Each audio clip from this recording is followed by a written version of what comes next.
Hello, everyone, and welcome to the Grimrose Academy. Hopefully, you are just as excited as we are. But before we go into all of the things, we, of course, have some things that we need to go over.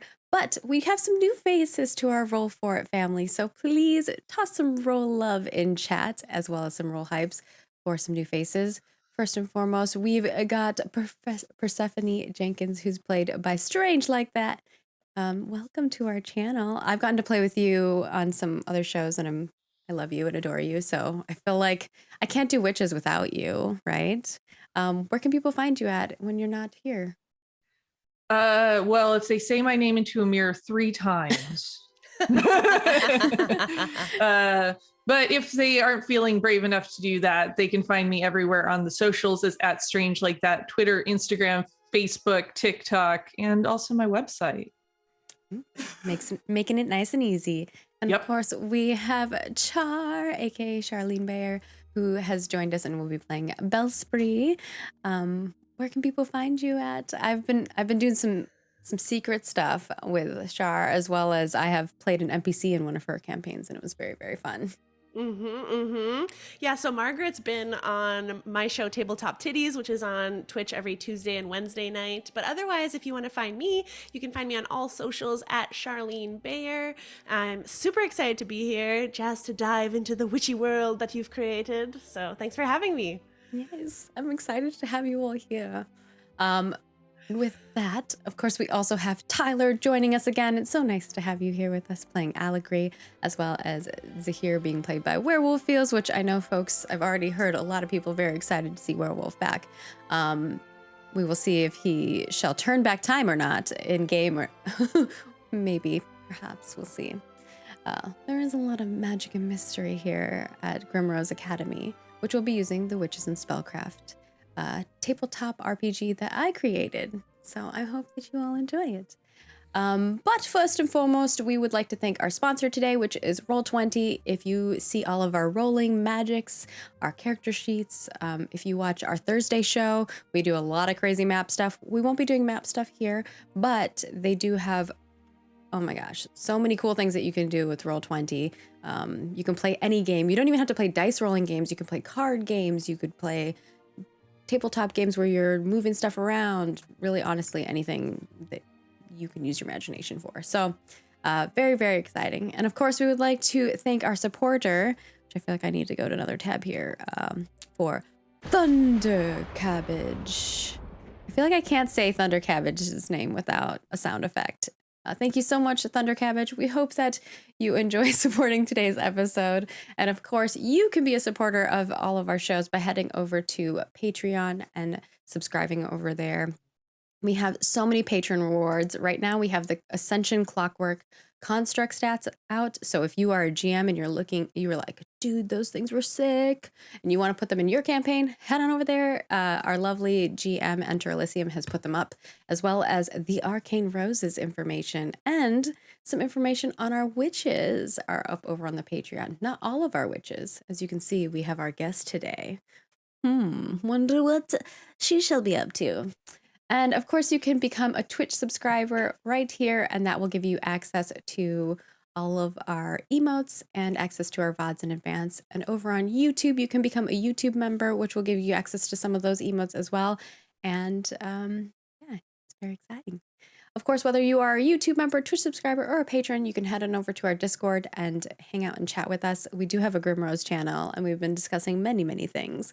But there are tons of other rewards over on our Patreon, like Legend tier. You get to play in a private GM'd game, and the games for this month and next month are going to affect the Grimrose Academy. So your hands are in our patrons' fate. Or your fate are in our patrons' hands. There you go. Dyslexia. And we also have a lot of other rewards over there, but I thought that one would be, good. And the GM tier folks created some things for me. They gave me some words. You're going to find out what those words are relevant to in this episode. But yeah, so come be our patrons. you will get cool stuff in return. And of course, there are a lot of non-monetary ways to support us. Not everyone can support us in monetary ways. We want you to take care of you and your families first and foremost. But you can just watch us live here. Those numbers matter a ton to our sponsors and things of that sort. If you're watching us live, you can make clips because that's the only time you can make clips, which is strange. But that's how Twitch runs. But you could also watch us over on YouTube, subscribe, like, comment over there. That means the world to us. It helps the algorithm find us. And of course, following us on Twitter and Facebook, liking, sharing, retweeting, commenting. There are tweets and Facebook posts already up there. So if you want to go ahead on over there, retweet, share, we super duper appreciate that. And with that, we shall begin. Are you all ready? I was born ready. What is that? Is that your boy? No.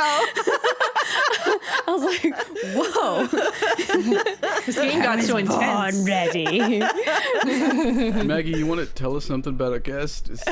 No. Yeah. Are they possessed by some other spirited creature of sorts? Maybe. No. I'm just weird in real life, so. We all are. Welcome it's the okay. weird. That's why we're here together, is because we've all got our weird tendencies. But to set the mood, I think of those of you who have been following our promotions know that I'm going for kind of a Gossip Girl / Little Witch Academia vibe. So if you've watched either of those, that's the vibe we're going for. So we have to start out with a little message.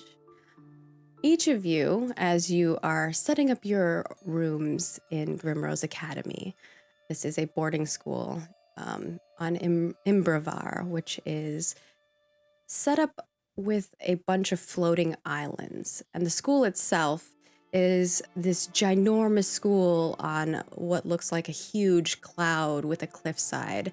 And each spire is kind of where all of the classes are and where your rooms are, and the spires move and twirl and spin around. From a distance, maybe you wouldn't notice that, but as you get closer, you can see it whirling about. And while you're setting up your rooms, you get a little message pop up on, well, what is basically the witches. A lot of witches hang out on this social media platform. Maybe some of you don't actually use this. Maybe you are not into being on social media. You don't care about what other people think about you. But because this is a very prestigious school where pretty much all of the leaders of Imbravar send their children, a lot of them are in the media, and so you might see something about yourself there. But of course, the Wicked Witch has something to say. And you see an update come from the Wicked Witch. Whether you follow them or not, that is up to you. You decide as yourselves, as your own characters. But it says, "Welcome back, Grimrose Academy. A new spring is upon us, and with that comes fresh blooms. In fact, our very own Dean Jenkins' daughter will be a first year. Every witch will be vying to be by Persephone's side, although anyone trying will have to get through her coven. She's been hooked to the hips of Bellspree, who we all know has been acting suspicious since orientation. What are the two of them up to? And of course, spotted alongside the awkward half-giant Allegory and the self-doubting scholarship winner Zahir. Do you think pedigree and smarts will keep them in her spell circle? And with the great soul-binding ritual right around the corner, I wonder what spirits will call to one another. I suppose we'll just have to wait and find out. Hexo, hexo, Wicked Witch." And we pan over to one of the spires that is spinning about, and we see Bellspree and Persephone setting up their rooms. Persephone, walk us through what it looks like. What does your side of this room look like? Well, right now it's just chaos. I brought way too many things. I've got boxes full of oddities, things in jars, skulls, all of this kind of just crazy stuff. And then I am also trying desperately to pin things up on the wall. I've got a mouthful of pins sticking out of one side of my mouth, and I'm putting up basically clips from sort of the National Enquirer-esque rag of this world with, this has been spotted here, and what about this? And kind of making a collage wall with it. Interesting. What about you, Belspree? What are you doing? What does it look like? Persephone, with me, I think I forgot one of my other bags. I don't have any of my decorations. Do you think I could borrow some of yours? Maybe some of this, mesh things? Yeah. Whatever you want. I've got more than I need. I overpacked. Okay. Did you see on the social media they're already talking about you and me? I mean, they called me weird and suspicious. I don't find myself very suspicious, but no, I mean the weird part, but that's why I like you. And Bellespree's, sort of like, she's very small. She's got big hair, and she's just like jumping on the bed, kind of acting a little erratic as she's setting everything up with her BFF. All right. Oh, I guess I should probably say what Persephone looks like as go well. for it. She's sort of a tall, curvy redhead, very freckled. She's got these very light green eyes and kind of has that what would be sort of a bombshell look about her, except she's very coiffed, she's very put together, but very eclectically dressed, which sort of ruins the veneer of being this pristine child of Agatha Jenkins. And there's definitely some similarity in that regard with the two of us, I would say. Like, I definitely take some bits and bobs of your style and beautiful nature about you, but there's no containing my wild hair. Love it.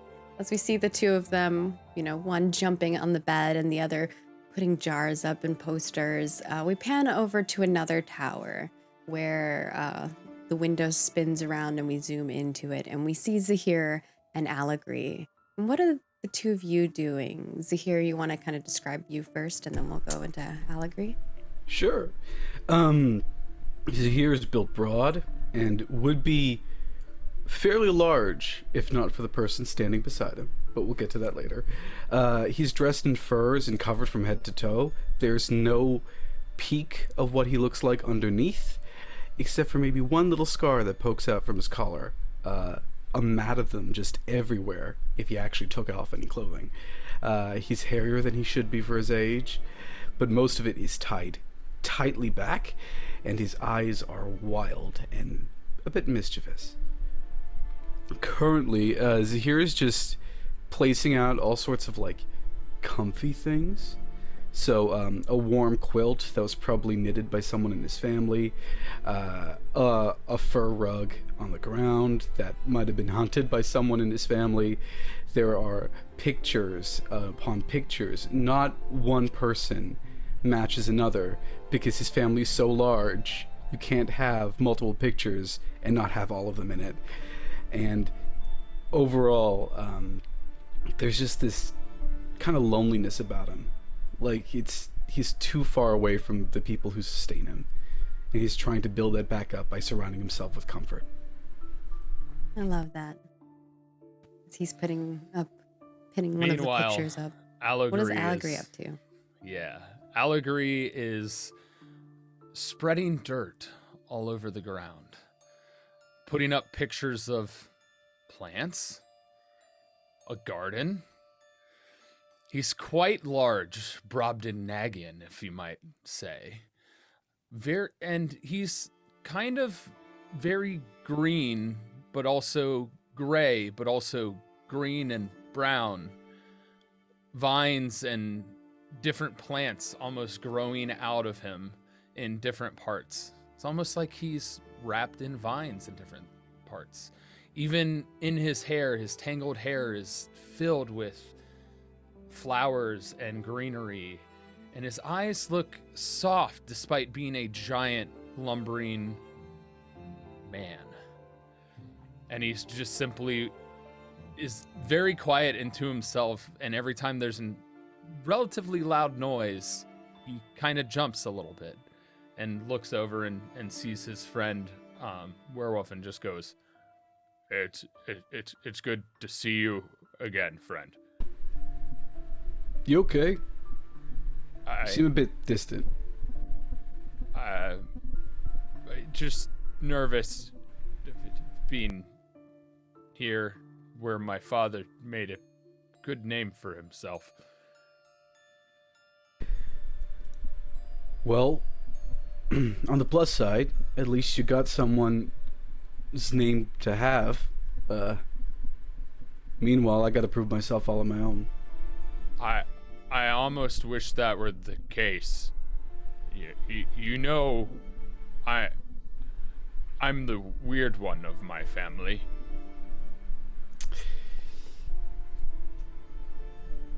You're not that weird, though. I mean, yeah, you're covering the ground with dirt, and I gotta wear shoes when I go to bed, but, beyond that, you're pretty normal. I'll make sure that it doesn't get on your nice quilts. And it's good to have somebody that I'm comfortable talking to. Yeah, this is a lot better than last year. I mean, last time. You sure you don't want to talk about something? No, I don't think so. Oh, I made sure and packed you a gift since we got lucky to be roomed together. And he'll just hand over a very large basket filled with various assorted of your favorite delicacies from animals and assorted wildlife. I got you something too. I reach into a small crate and I pull out a potted plant. It's from back home. They don't grow it around here. It's a sort of purple leafed bush covered with teeny tiny white flowers. Thank you. I didn't, it's going to take a while for my seeds to grow, so having something that's already growing is very nice. Yeah, my sister grew it. She's handy with plants. Kind of like you. Oh. Well, which one? Not the oldest. One of them. Look, there's 5, okay? And 2 of them look exactly the same. What am I supposed to do? You're right. I can't argue with you. I'm lucky, because it's just me. But I'm lucky because I have you, and that's like a brother to me. Yeah, well, you're like a brother to me too. Okay, so where else do we need to put dirt? The walls. I think we'll do the trellis for that. And I start getting these sticks from the ground, from where I have them tied up, and start building a trellis to put near on the walls. All right. As the two of them add dirt to the walls of their spire room, the rooms are slightly just moving and spinning around. And as they're in these circular rooms, setting them up, the time is nearing where they need to go to their first class, which will be today taught by Professor Zuzi, who, it's not just a normal class, this class. Today's class is for the soul binding ritual, which is kind of a big deal. It only happens once a year, and every witch knows about it. It basically happens when all the spring blooms are budding and the new babes of the world are, coming to life.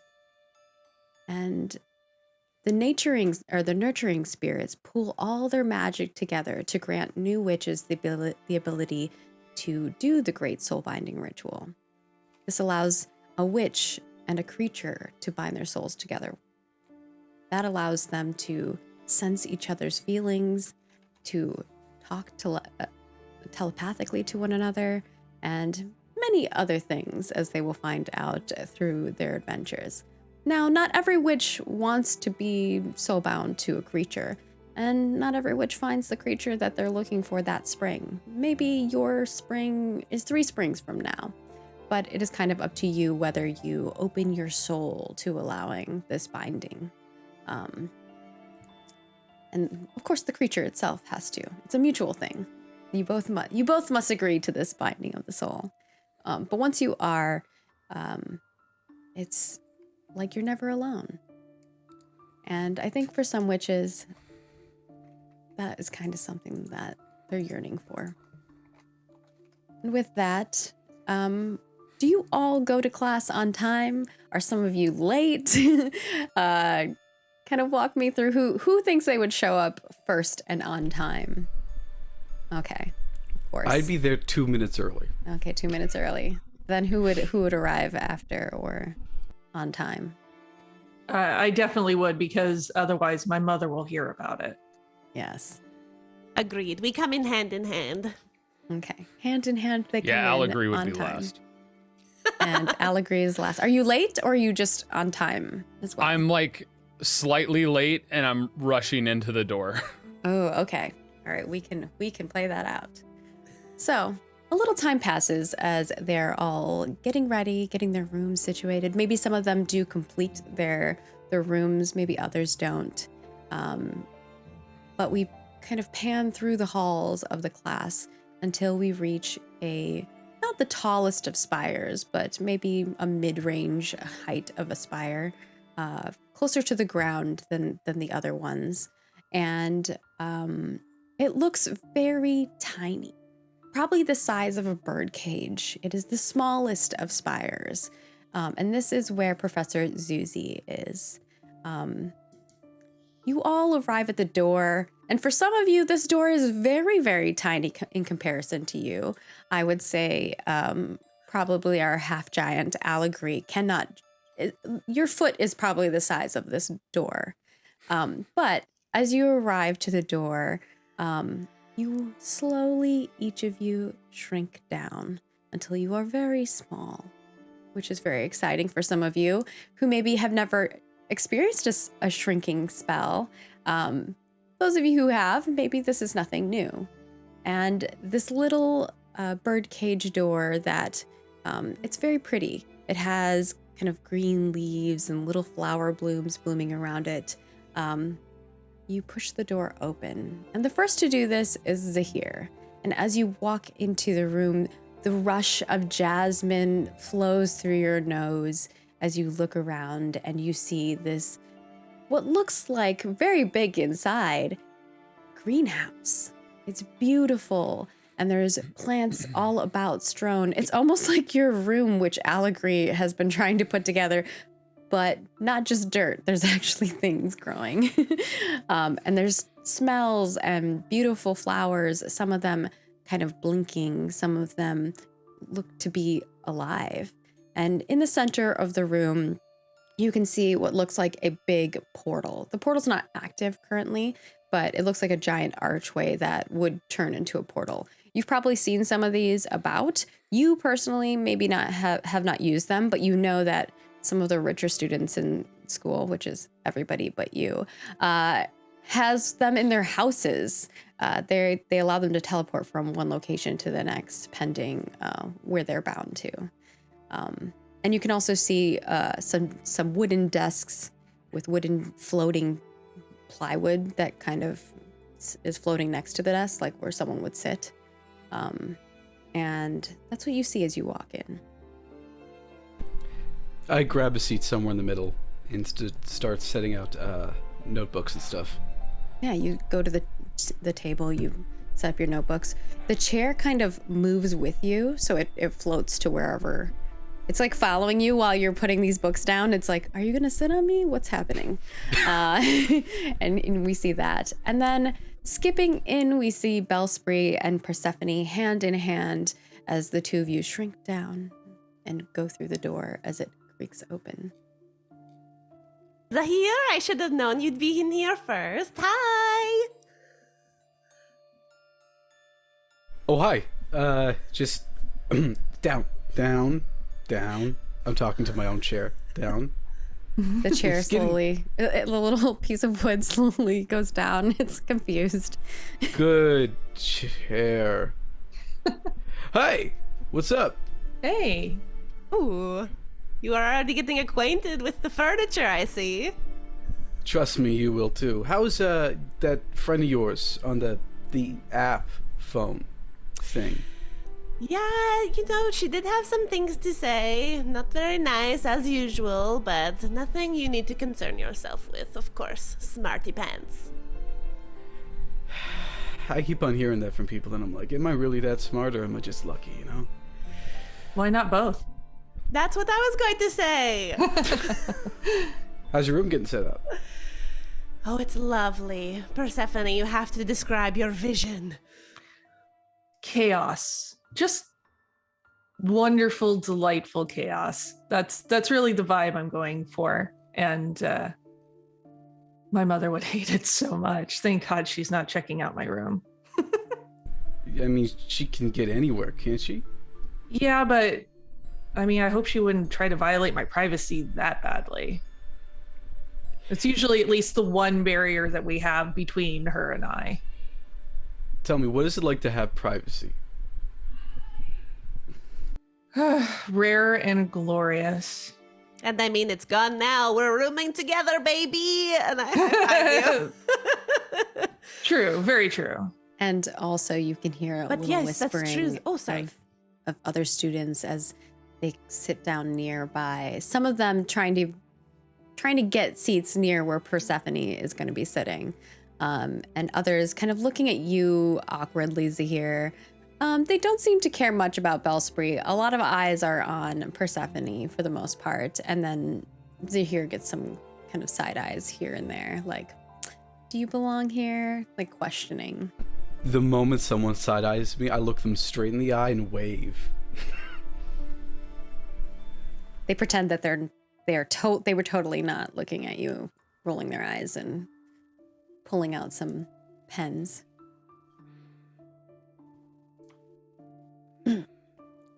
And you start seeing the room fill up. Students are sitting on various chairs. Do you all find us like a row of desks next to each other? I actually feel like I gravitate towards the back because there's so much attention that I'm trying to. It's a little much, and the back row seems a little calmer for me. I'll give you a buffer. So I'll take one of the spots next to her so that people don't have that chance. And I whisper, I'm like, "Thank you." I got you, girl. The two of them kind of flow into the back where Zahir is kind of in the middle of the room. And people start kind of sitting. Most people kind of get up and start moving back because they want to sit closer to Persephone.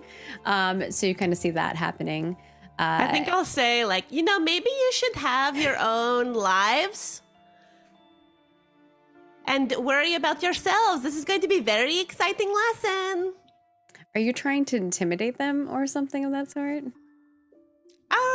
Sure. Okay. I Make think some we're gonna have good our first roll. choices. But you're doing this mundanely. You're not like using No, any yeah. magic or anything Yeah. like that. So on your normal sheet at the top, there's a roll 2d 8. You're gonna roll that plus any advantages minus any disadvantages you might have here. I don't think you have any disadvantages from the environment or anything, unless anyone else thinks there are. But what advantages do you think you would have? One of my hatreds, or the things I hate, is bullies, and I don't know if that would I feel work like here. that would fit 100%. Okay. Mhm. Can I also suggest one of your personality traits is daring? And this is Yeah. a daring thing to do. I would agree. Mhm. Very true. Yeah, and Do I put a plus sign in my modifier, or do I don't does put a it do it plus, just automatically the if I just number. put 2? And I would say Persephone's your best friend. I think that would apply here, I'm as loving well this. as you're kind of enduring. I think that could be something that assists you. I don't know what you think. Yeah, I'm like very small, but I'm still, I take up the space, and I feel like I Bellisbury has that sort of like nothing can phase them, you know? So Yeah. And you come from a family who's really prideful and proud. Do you think that that would apply to you? Do you think that you are also the same? Because some people are not like their family. Like I know Persephone does not want to be necessarily like her mother, but maybe you do admire your family in their pride, and part of that has rubbed off on you as well. totally. I'm following in my sister's footsteps here. So yeah. Oh yeah, I would say so. because Eloise, Mhm. and she's a higher grade of class than you. Yeah. Mhm. I would say that's a +5. Nice. All right. I'm doing it. Get it. Oh, a failure. Okay, I rolled so bad. 2 yeah. plus 2 plus 5, so 9. All right. Well, After all that. sometimes it doesn't quite happen the way we imagine. Mm-hmm. What do you say when you're saying this? Maybe it's not as intimidating as you thought it was. Yeah. You know, you could live your own lives, make good choices, you know. And I just I think it peters off a bit. I think some of those students look at you and they're not scared. They're not like really listening. They're looking more at Persephone and watching and kind of scoot closer and drown you out almost as you teeter off. Because you're not really that scary to them. Yeah. I reach out my hand for Bell's Freeze and just give it sort of a squeeze, like a, thank you for trying. They're on my list and they're not going to like it. And although your mother is well-known Bellspree, it is nothing like that of Agatha Jenkins, who is the dean of the students here. Mhm. And we hear a little dinging bell off in the distance that everyone knows is class has started. But Allegory is nowhere to be found, Zahir, just so you're aware, as you're sitting there realizing, where is Allegory? And the blooms around you all start opening. Some of them were closed and they're opening. And you see coming out of one of the ones at the top, a tiny little fairy creature. She is very purple and has green hair and pigtails, and she's wearing what looks like green and yellows on their clothing, and they float down. You see their hair is actually in between their hair. There's little wisps of wings that are part of what looks like their hair, and they speak to you all. Well, welcome y'all to our lovely nature's microcosm. It's always nice to see new students this year. Well, who are you? And she kind of floats down and kind of looks at each person. You feel like as this teacher comes near you, there's a little sparkle of fairy dust that comes off, and it makes you smile. You feel happy around Professor Zuzi. Today we're gonna be learning all about the Great Soul Binding. What do y'all know already about it? And she looks out to the class to see if anybody raises their hand to say what they know. Do any of you? Zahir raises their hand. Are you raising your hand timidly or excitedly? It's definitely timid. I look around, realize no one else is doing it, so I'm like, yeah, I got it. And you hear the teacher say, Zippity-doo. and she just teleports right in front of you, from the front of the class all the way into your face, and it boops you on the nose. Well, I love it when we have a new student who knows more than anyone else. So, do tell me, what do you know about the Great Soul Binding? Well, it's when a witch finds a familiar of sorts, like you pick an animal, and the animal picks you, and then you bind your souls together. And that way, they always know where you are, you always know where they are. And I think you could talk to one another. That's what I got. Well, some of that is true. You don't always know where one another is, but if you so do choose to share where your location is, you could. That is very, very good. Now, does anyone have any questions about the soul binding ritual? She looks out to the class. I do. Professor, I'm curious what sort of creatures, what variety can we expect to perhaps bind ourselves with? Oh, well, every spring it's a new surprise. So I don't know what we'll have this year, but last year we had some really interesting ones, like a bargatrice, which is like a bargus and a cockatrice had a baby. And one time we had a sastorus, which is like a giant tortoise with a Sasquatch hairy body. It was very intriguing. But there are all kinds of creatures. But every year they change. I suppose it matters. It's matters of love that change what that pool looks like, I suppose. Creatures of my own heart. I have a question. Of course, Persephone. What might I answer for you? Does it ever not work? Oh.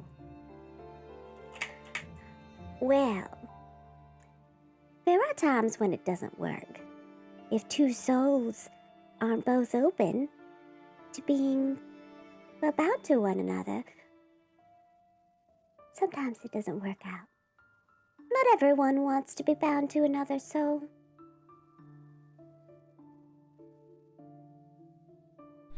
And I think as Susie is saying that, the door rushes open as we see Allegory kind of like tripping in, kind of getting used to the smaller form that they are now in. What do you say when you walk in? This door was very hard to find.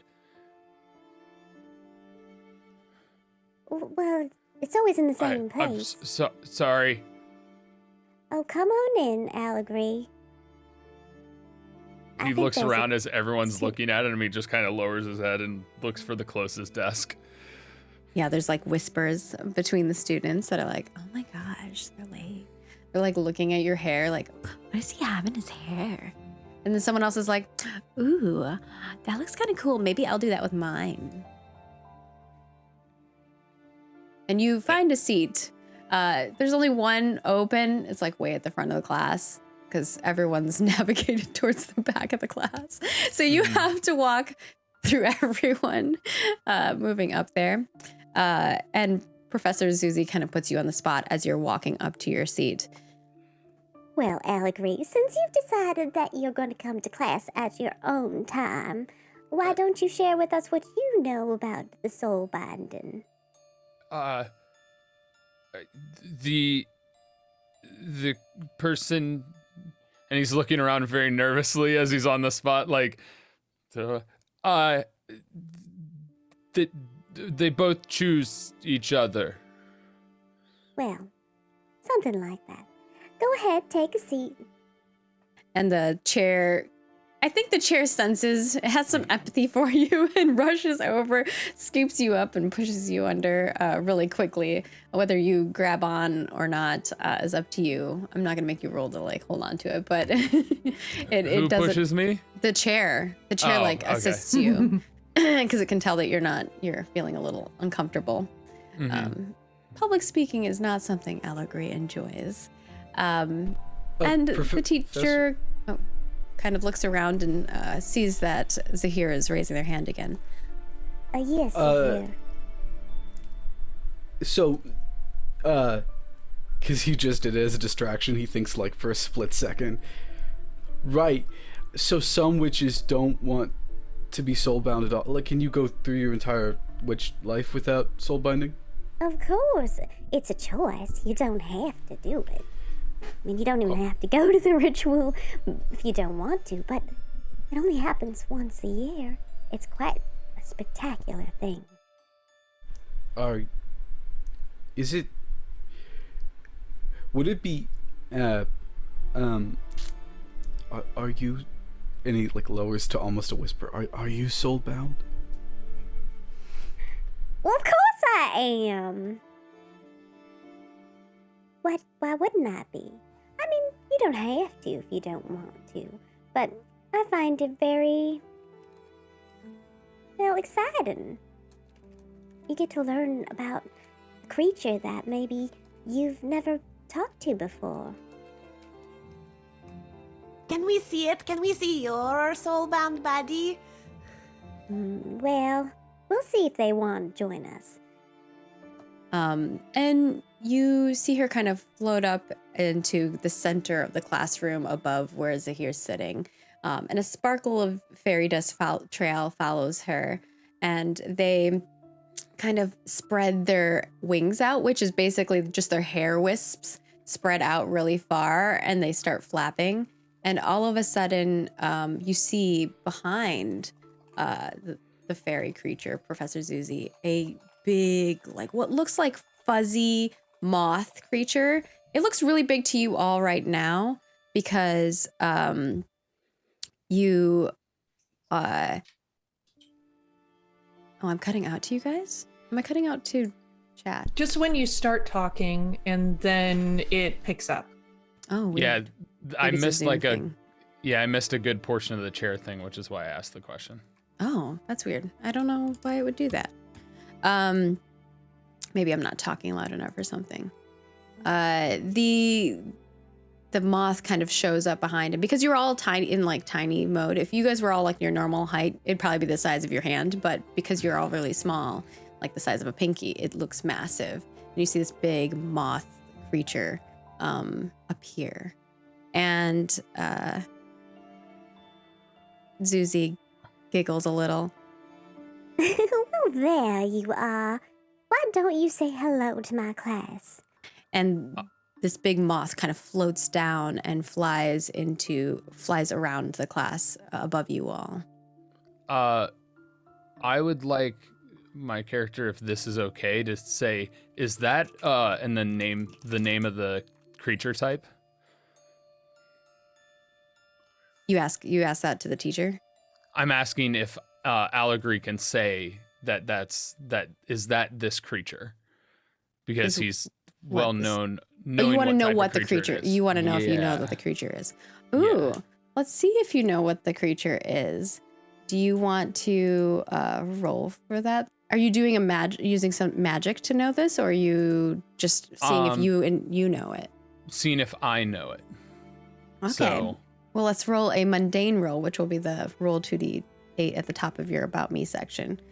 I don't think you're going to get any disadvantages here. I don't feel like this creature is necessarily not seen in certain places. It's not super rare. yeah. What do I you think would give you bonuses for that? To know what the name of this creature is. For one, my favorite places to go happen to be where a lot of animals like to gather to, nourish The Wishing themselves. Waters, I would say that gives you Yeah. bonus, the Wishing Waters. Also, my favorite place at my house is the barn where all the animals are kept. I'll allow that. I really like the wilderness, so I'm very adept in the wilderness itself. And, For sure. Yeah, those are the three big things that I see. Can I also suggest that you're part of the nurturing spirits? That's also true, yes. Yeah, I would allow that. Nurturing Spirits will definitely give you a bonus here. And I think that also because you admire your grandmother, and And she's the kind of garden. inspired you to like go into the garden. And I feel like this creature in particular can sometimes be a pest in the garden. So I would say you get a +5 for this. Okay. So I just put a 5 as the modifier. Mm-hmm. 14. 14.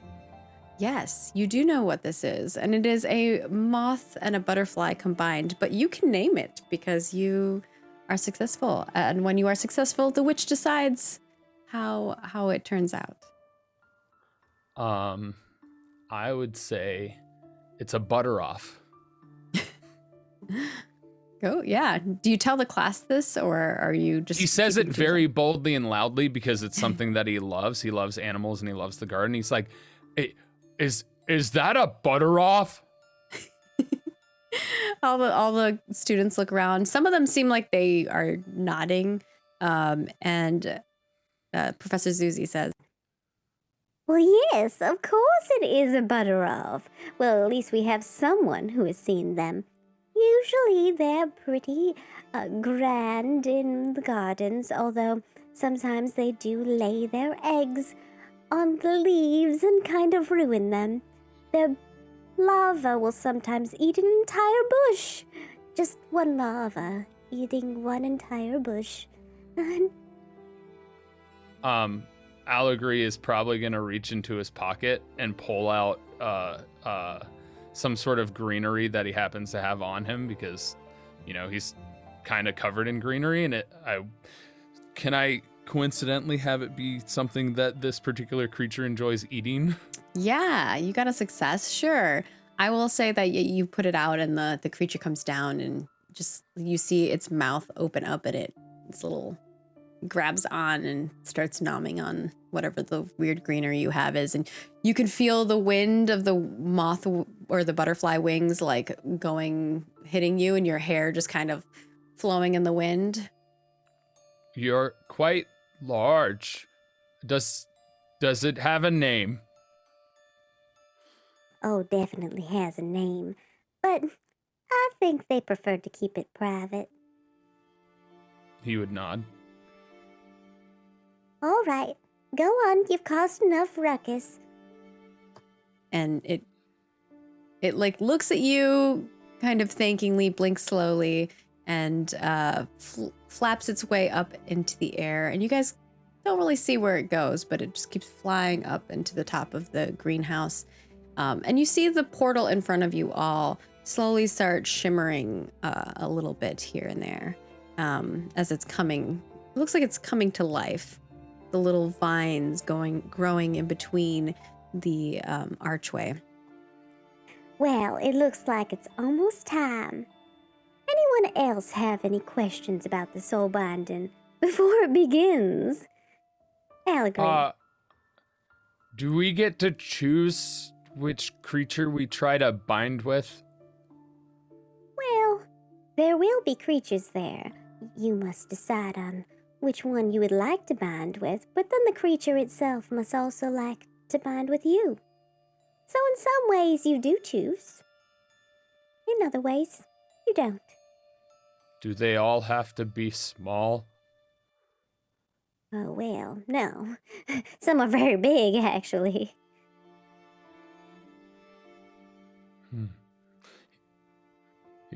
He just kind of has like a pleasing sigh to that sound because being a large man, he was nervous that he'd have to have a tiny little animal.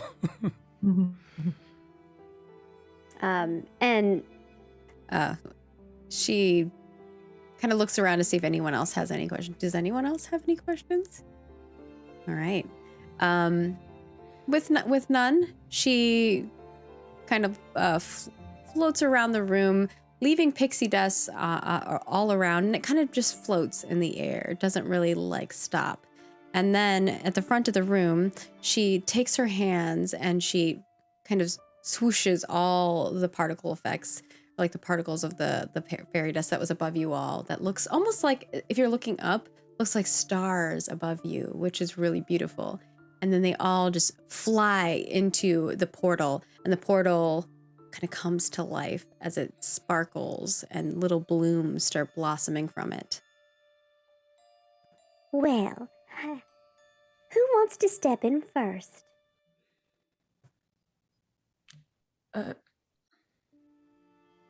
She kind of motions Persephone to move forward, and as you walk up to the portal, do you just walk right in?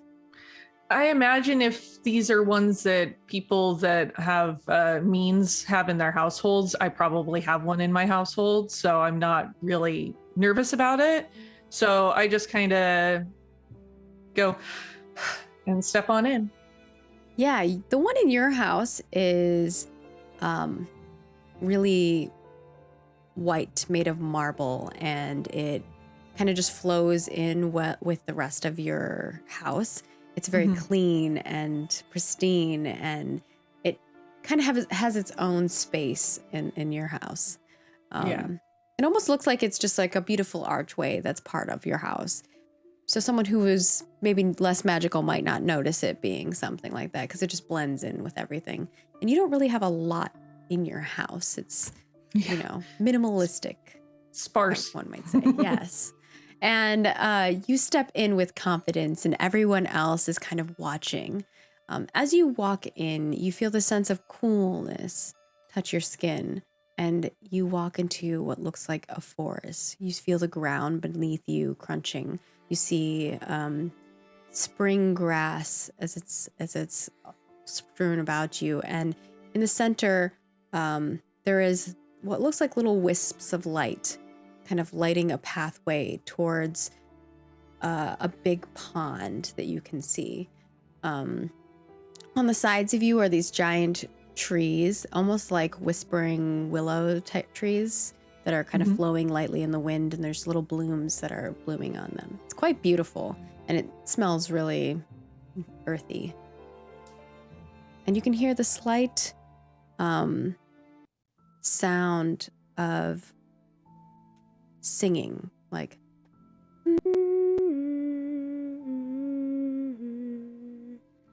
it's like light singing. Is it coming from a particular direction, or is it just sort of all encompassing? It's coming from where the pond is. I'm going to start moving over that way because I'm naturally curious. Yeah, you walk over to the pond, and the sound of this like humming gets louder and louder. And as you get closer, you can see surrounding the pond up above are a group of fairies all holding hands. They all look like they're part of the nurturing spirits from what you've seen. Often, you've probably seen this more than anyone else because your mother is a dean. You've probably seen like pictures and paintings of these fairies that basically they're pouring their power together, and you can see like the pixie dust slowly floating down and into the pond, and it's kind of making this very beautiful, almost like sparkling look. As the pond is glowing in the center. And the pond itself has almost like a yellow glow to it in the water, which is blue. But it's not mixing to make it green, like you would think when yellow and blue mixed with one another. Sure. And I think I'm taking a moment while I have walked through and am alone for just a moment to kind of just almost put myself together, kind of put on like a face, because Persephone's really nervous. She's aware of this ritual, but she's worried that something will go wrong because of the expectations of her family. Yeah, you kind of take a deep breath and look into the water. We're going to pan back outside. It's this weight you feel on your shoulders as you see your reflection in the water. Who goes in next? All right, Allegory jumps out of the seat. I'll go. Kind of motions your way. You walk through, and you feel the same thing. You see the same thing. You hear the same things as you step through. You feel this coolness. But as you walk in, your shape forms back into your normal form. You are a half giant. You are big. You feel like, yes, you get the same environment, but you are like half the height of some of these trees. So for you, it's not maybe the same experience as it is for Persephone. I'm sure at the same time, as every step he makes is quite loud, probably disturbing Persephone a bit and interrupting You don't the see music, Persephone. maybe. Oh. Yeah. And he'll walk rather excitedly forward while looking around. Yeah, you walk excitedly forward and looking around, and you see the same things that Persephone saw, except for maybe you actually you're part of the nurturing spirits too, right? So Yeah. this is probably really exciting for you to see the these fairies who every year come together to power this pool of water in order to help with this ritual. And What are he'll you- probably just Oh, go ahead. go ahead. I was just gonna say he's taking everything in and looking around very eagerly, especially in the fact that he's surprised he doesn't see Persephone, but he's not bothered by it. When you look into the water, what are you thinking about? I'm thinking about the fact that he just overcame probably the most uncomfortable thing he's experienced, and also got the most excited thing with interacting with the teacher's creature, and is just very eager and excited to bind with his creature. What kind of creature are you hoping for? It's a creature he's only seen once, but it's a creature that's very different than him. It's large and intimidating, somewhat dangerous, but at the same time, he feels is misunderstood. Interesting. That's what he's thinking about as he walks up to the pool. Yeah, because it's him. A lot of people think he'd be bold and boisterous, but he feels he's misunderstood. Right. Zahir, do you go in? No. You don't. You wait. Are you gonna be last, or what's the plan here? Or do you not go in at all? I look at Zuzi, I look at the portal, and there's something in my gut that just says no. Okay. And so I stand up, I walk towards it, and then I go back down to probably to Allegory's chair and just sit down. Okay. I think Zuzi says, not this year, Well, perhaps another. Yeah, maybe. and some other students go through and in. Bellspree, what about you? Holy cow. This is it. And like they're clutching this like tiny, almost what looks like a bead in their hand, this like golden bead for good luck. If no one else is feeling the urge and the courage, then they're gonna approach the portal. This is it. Here we go. And I walk through. And you walk through, and similar to the others, you feel the same cool feeling. You see around you what looks quite beautiful. And for you, you are smaller, so this even looks more grandeur as you walk your way over to the pond. And you see the nurturing spirits slowly flickering this fairy dust into it. What are you thinking about as you look into the waters? I'm thinking, as I stare in, I'm reminded of how much they look like the evening stars that I love to stare at whenever night comes. And I'm clutching this good luck charm in my hand, and I'm just thinking of the creature that I hope I get to find and get to bind with. Yeah, and as you're clutching this golden bead that you're holding over the waters, you can see beside you where there's light kind of gently coming down from the moon, that your shadow is playing into the water a little bit. And the shadow, you hear sounds like whispering from the shadow.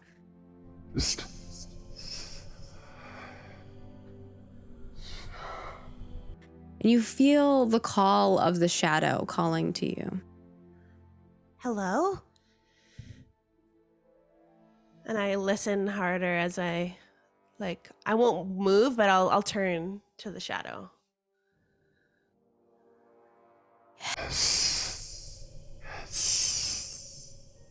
It sounds like the shadow saying yes, yes to you as you are tightly holding this golden bead, looking down into the pond.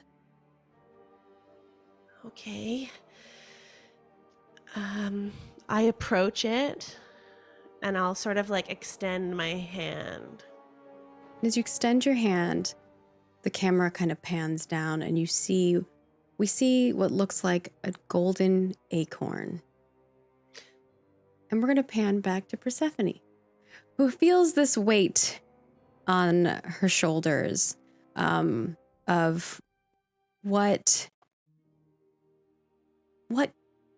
creature will she bind with? Will she bind with one? If she doesn't bind with one, will people say things? Her mother bound with her creature immediately. And so like there's this pressure that you feel almost of like what you should be doing. And as you look down into the pond, what kind of creature does Persephone envision? Or what kind of creature does she envision as far as like, it doesn't have to be looks too. It could be whatever, you know. Something that encompasses the fact that she is more than one thing, even though a lot of people only see the surface for her. But something that is like a combination between that she's seen before of like a fox and a hare together. So it's like kind of got this, you know, vulpine face, but it's got long ears instead of the pointy like fox ears and more of a bob tail to it. And it's something that is not a predator, it's not a prey animal, it's both. It's this, you know, and she's hoping for something that's just interesting and different and something that might kind of cheese her mom off a little bit. Yeah. And as you're looking down, when you look up across from you, you see what looks like a fen shifter, which is a fennec that shapeshifts. It looks quite elegant, but there's something tragic about it. Like there's a sadness in its soul that you can almost feel, even though you're across from it. And as you look to it, the elegance about it almost feels like noble. Mm-hmm. And that it sounds very kindred to me in just that soulfulness, because it is many things in one thing. Yeah. And do you wish to bind with the spirit?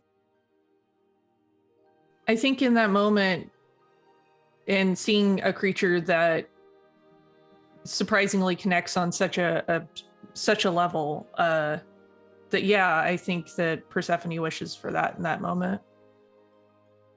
How do you go about it? What is, from Persephone's perspective, as you're casting this soul binding ritual, what does it look like? Because everyone in Brevar casts their soul binding ritual differently. It is their way of binding their soul. What does it look like when you bind your soul? I think I sit down because I want to know that it wants to be with me because it feels a kindredness and not because of any other reason. So I sit and wait for this creature to approach me and reach out my hand to it, you know, as it comes over to me, and just kind of stroke along it and really let it take the lead, as it were, on our interaction. Yeah. And it comes over to you and lightly touches its head to your hand. And you feel this magical eminence from your hand touch the creature's. And as your hand touches its head, you feel this connection as the two of your eyes meet. And you feel a warmth in your soul, something that you haven't felt in a long time. And maybe for you, a sense of not being alone. Even though there's tons of people always around you, there's a sense of loneliness, I think, to some extent that comes with that. And I feel Very like much this so. creature, as you're binding your soul with them, also feels that. And you see this vision of a diadem, a crown of sorts. The two of you sitting on a throne, like it sitting on its own, you sitting on yours, and this crown is given to the two of you as the paw is put out and your hand is put out and it's put into your hands together. Do you take it? I do. Do you put it on? Oh, Or yeah. do you put it on the creature? Oh,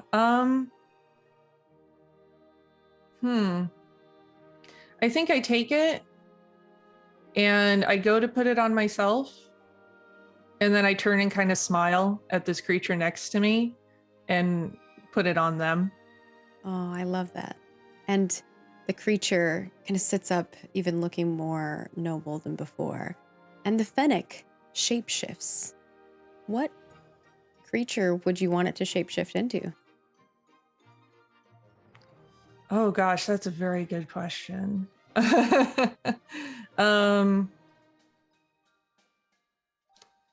I'm not entirely sure. I think I'm just in wonderment at this thing that I'm. It doesn't have to shapeshift. It can actually stay in its form if you. Yeah, of I it think I accept it as it is. I love it. It stays in the fennec shape, and you hear in your mind, "Yes, thank you. I do like this shape, after all." It's perfect. And you see almost a grin. You know when you can tell like a cat or a creature's grinning? Like you see a grin occur on the face of this fennec. And it sits up even straighter in this throne. And the two of you just kind of look out into the forest on these thrones.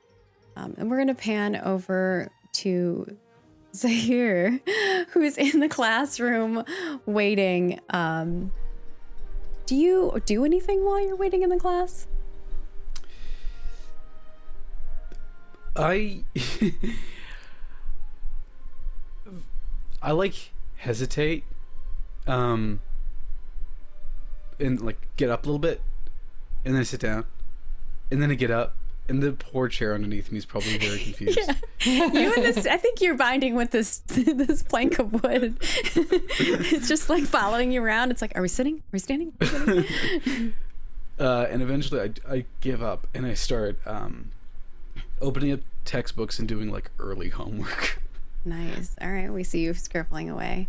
And we pan back over to Allegory as you're looking down and you're looking for a creature that kind of speaks to you in a different way. And I think for you, what is the soul binding like for you?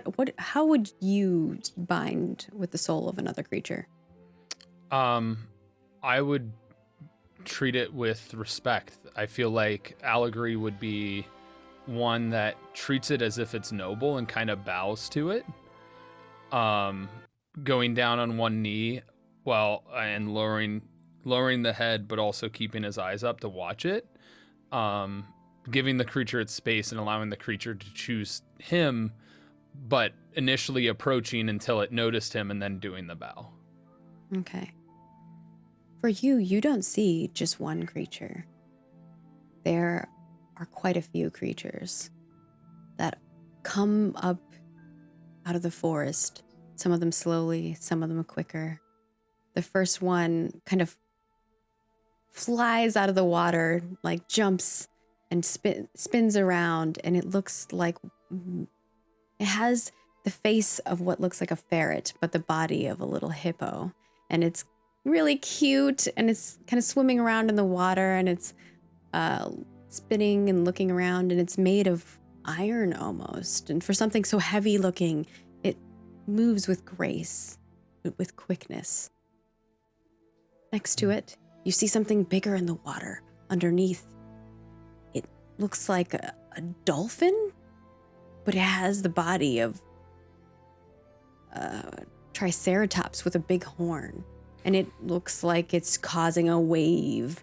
And it splashes up into the water, but you feel like the water doesn't quite hit you as an umbrella of magic covers you.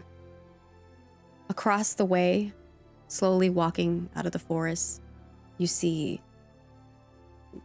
something with 3 heads, like a chimera, but once its body fully emerges from the forest, its legs are like an albatross bird, and it looks sad, and almost its eyes give you the look of anger, and it sips out of the water. And then something big is coming through the trees. You hear it stomping its big feet on the ground, and it just sounds really big. And all of a sudden, a trunk comes flinging through the tree, and you see what looks like an elephant with a mouse body and tail. Big creature. And it shoves its trunk in the water and spits more water up in the air. Do any of those creatures call to you? It appears many creatures are calling to you. He sits for a moment and he admires them and wants to approach, but at the same time he's really hesitant. It's not the one he thought it would be. None of them are. The temperament of each one appeals in some ways, but it's not perfect. It's not something that he thinks his family would be proud of, and at the same time, he's not something that... It's not precisely what he imagined. He's in awe. What did he imagine? He imagined something that's more armored and rolls, but large. A species that's extremely rare and hard to find. It's like a combination of a pangolin and a grizzly bear. Interesting. And a few more creatures come out as you are thinking about this specific creature. A bird with a lynx face. It has black raven wings. It looks tough and serious, and you can see a little bit of what looks like almost lightning flinging from its body. And it swoops down and swoops back up. And you wait a little longer. You're hoping for this creature that you are calling to. All these other creatures are coming into the water, drinking, sipping, some of them coming seemingly from the bottom of this pond. And you wait patiently.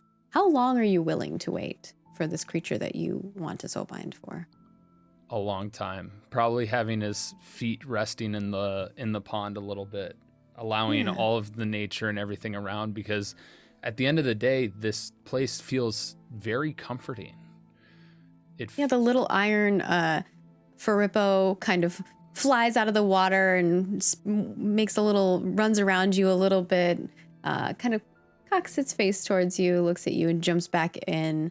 And the bird kind of gets closer, sits on one of the branches nearby you. And it's almost like you're just feeling like you're making friends with these creatures. Meanwhile, we see Zahir reading books, taking notes. Persephone, you and your fen shifter step off your thrones and walk back into the classroom. Do you walk in the shape of the fen shifter, or do you each kind of walk in together like you are separate beings? I let it ride up on my shoulder. Ooh. So it's actually, almost a little elevated above me, and I'm It's kind I'm of like so sitting on your pleased to shoulders. find this connection that I want to be near it as much as possible. So yeah, I walk back in with it on my shoulders, still like kind of wiping away, like getting myself ready to face people again, but had been crying to that point, like just those kind of like seeping tears of happy, and it just kind of gets herself back together and walks back out into the classroom. And everyone, you hear gasps as some people see the creature that you have on you, which is shapeshifter, which a fen shifter can change into any shape you want, which is kind of pretty cool. Not everyone gets that opportunity. And you go to your seat and it follows you. It sits wherever you sit. After a long, long wait, Allegory, the creature is finally there. You see it rustling in the trees.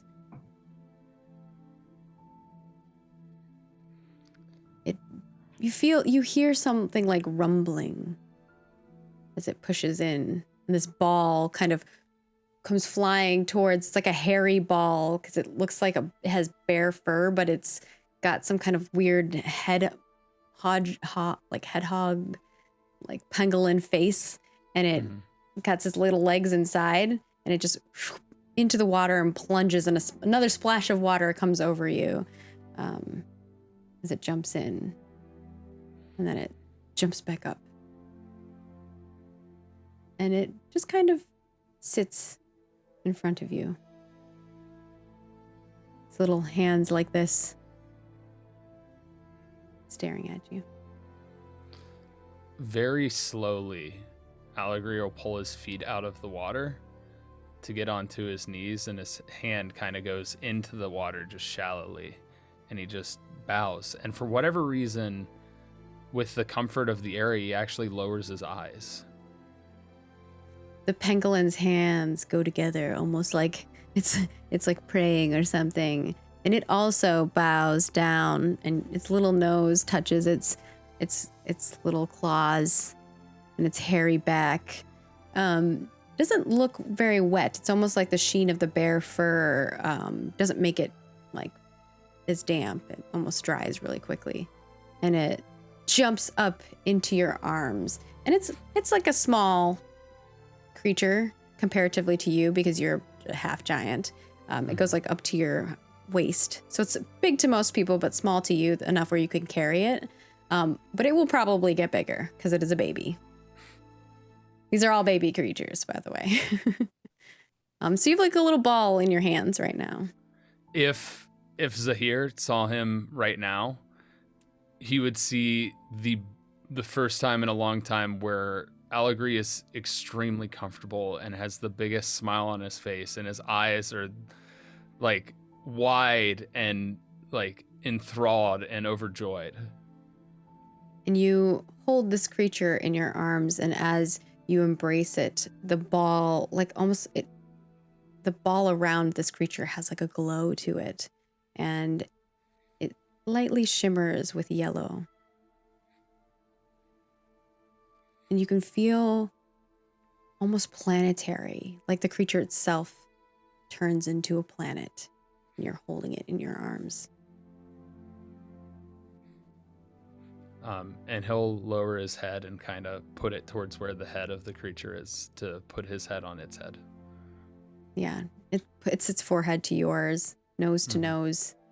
And the two of you have this connection of the mind. And it says, You waited for me.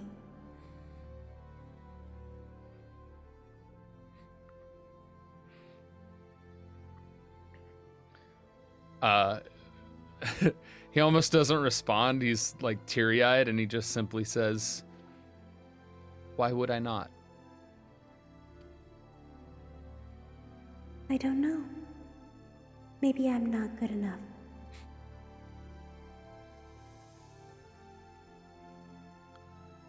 You're the greatest creature in this world.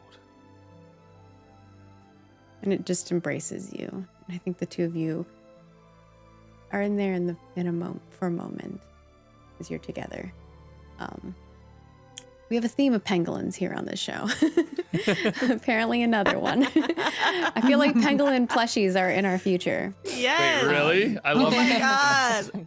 Yeah, our long D&D campaign has a pangolin as well that turns sentient through some crazy magic.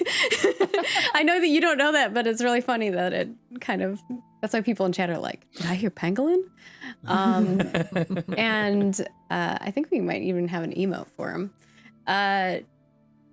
Persephone is sitting with her friend shifter. We see Zahir. Zahir, you actually see Persephone come out of the portal with this fen shifter. Do you say anything to Persephone? Well, that's cute. What is it? It's a fen shifter. You say that like I'm supposed to know what that is. And you can see that, like, for you, the veneer cracks just a little bit of composure, and that she's having trouble getting out the words to explain what it is. It's you'll see more, but it's just trust me, it's perfect. What does it mean to you? Everything.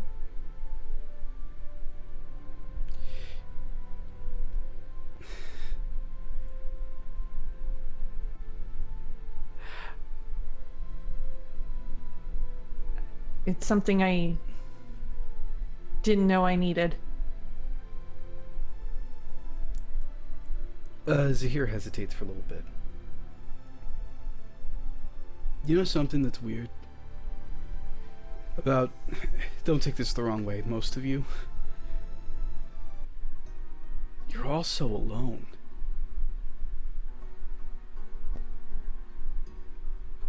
I can't imagine that. Like, Well, I feel like I should do this because I should do this, not because I really want to, because I don't feel alone. I already feel like I am soulbound in a way. and that's okay. There's nothing wrong with that. I'm not saying No, it isn't. I'm glad that you're not so alone anymore. To be fair, I wasn't before because I have my friends, but this is, Different. yeah. The creature nuzzles up to your neck and in the side of your face. You feel its little ear twitch. And in your head you hear, You'll never be alone.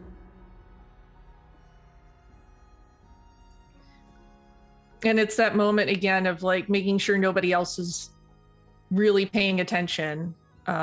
Except Zahir. And you see just again that sort of crack in the veneer of what the obvious weight of expectation on Persephone is versus who she really is.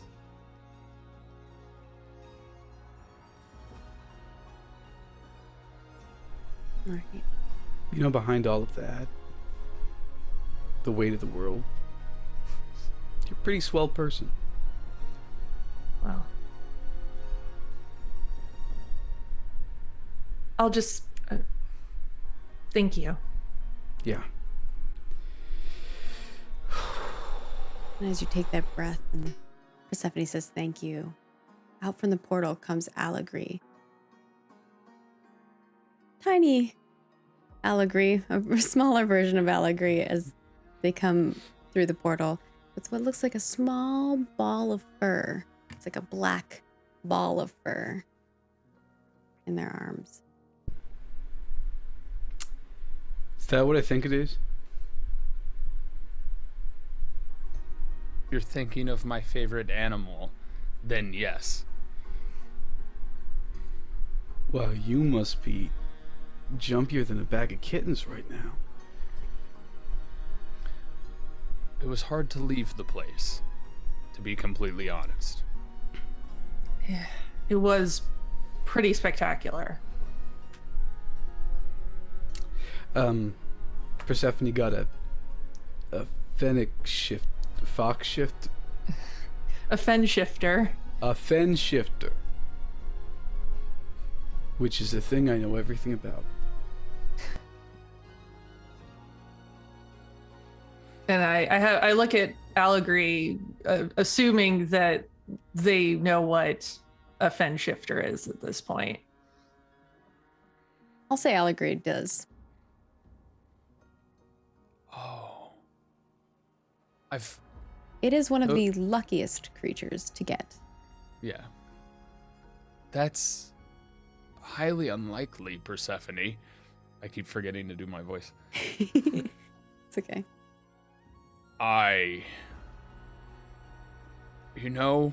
Considering how curious they are, I think it's fitting for you.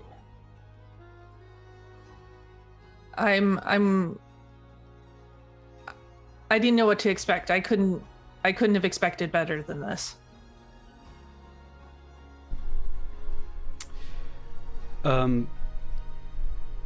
First off, I do want to be introduced to our new little friend. I point to the bundle of fur on Allegory's chest. But is anyone seeing Bellspree? No. Go ahead. Did she went through the portal, right? Yeah. Maybe it's taking a while? Did she Maybe. go in after me? I think so. I wasn't paying too much attention to... I point to the bench that I'm sitting on. Allegory's sitting, or Zahir's sitting in your seat, Allegory. Allegory doesn't pay any mind. He's just like, why did you move? Because I walked up to the portal, and then I lost my... And then I sat... Because I didn't want to go all the way. So what's its name? It hasn't chosen one yet. Yeah. Little one, you can unball. I will protect you. The creature kind of opens up, and inside you can see little pangolin claws and a pangolin face. His nose kind of peeks out and it twitches and smells and sniffs the air, and then it it's now in your arms, but not in a ball. It's kind of sprawled out a little bit more. I reach my hand gently towards it, but I don't make any attempt to pet it unless it wants me to. If Allegory seems comfortable with you, it will allow you to pet it. Yeah, he'll speak softly and say, "This is my best friend." Oh. It definitely wants you to pet it now. It's like sniffing you. I let it sniff me for a little bit, and then I just I pet it between the brows. Well, aren't you a cute little fella? It leans into the pets and the scritches.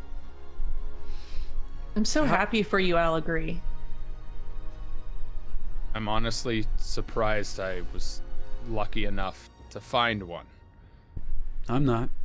If anyone's in touch with nature, it's you. It is. I mean, your thumbs are so green, they're literally green. Allegory cautiously looks at his thumbs.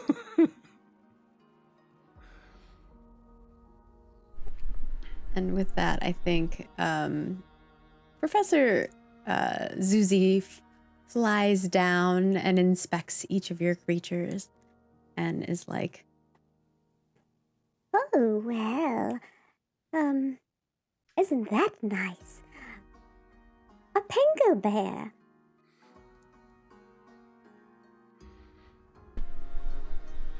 Professor, and then, oh, go ahead. Should it be taking this long? Well, Bellspree. sometimes it takes longer for others to bind Okay. their souls. Some people are patient and waiting for a specific type of creature. And she looks specifically at Allegory when she says that. But most of the students are back. Allegory is like one of the last students. And you haven't seen Bellspree come out yet. There's probably one other student, and they come out like just as this conversation's happening, just as the professor's actually talking to Persephone, and says, Oh, a Fen shifter. Now that's something I haven't seen in a long, long time. Well, since your mother. Yeah. Yeah. Very suited, especially for those of the keeper. and that pressure and weight is then put back on your shoulders again, as you just felt it leave. Yeah. And we pan back into where the ritual is going down for our dear, dear Bellspree. Bellspree, the shadow, it kind of calls to you, and you put your hand out, and this golden acorn kind of shimmers, and the little bits of fairy dust touch it, and it begins to glow and kind of throb. You feel it pulsating in your hand as you watch it. And across the way, you can hear something skittering on the trees, and something jump from one tree to the next branch. And it makes a little shake, and some of the leaves and little bits fall from the tree. A couple blossoms fall, and then it flies.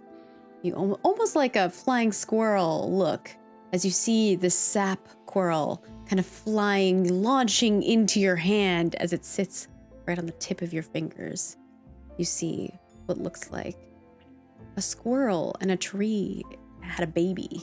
Its fur is not like a fur of a squirrel, but of the bark of a tree, and a little sprout of flower coming out from one of its big ears, and a big tail made of wood.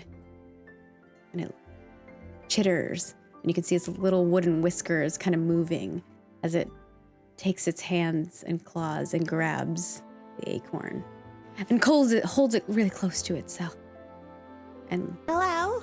bites it. You say hello to it You're It a looks at hungry you. fella. curiously. It nods when you say you're a hungry fella, and it begins eating the acorn. What is it like for you when you bind with a creature? I think that they've just been thinking so much about their sister's like words of wisdom about this ritual, that anything could happen, that it's all about opening yourself up to what might come out of the forest, out of the pond. So as I see this sapwhirl, I get very quiet, and I'm usually Bellaspree's sort of like very energetic, but she sort of calms herself down in this moment as a small shadow comes out from like around her feet and goes out to this creature, out to the squirrel, the sapwhirl, and it sort of like holds them in this space, like time stands still in this moment,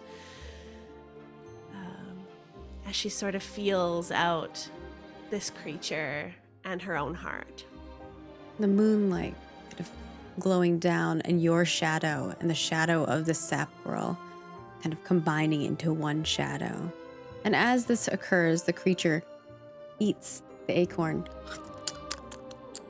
and you can hear the crunching and little bits of the shell are falling into the water, and you hear the plunk into the water, and it slowly goes down.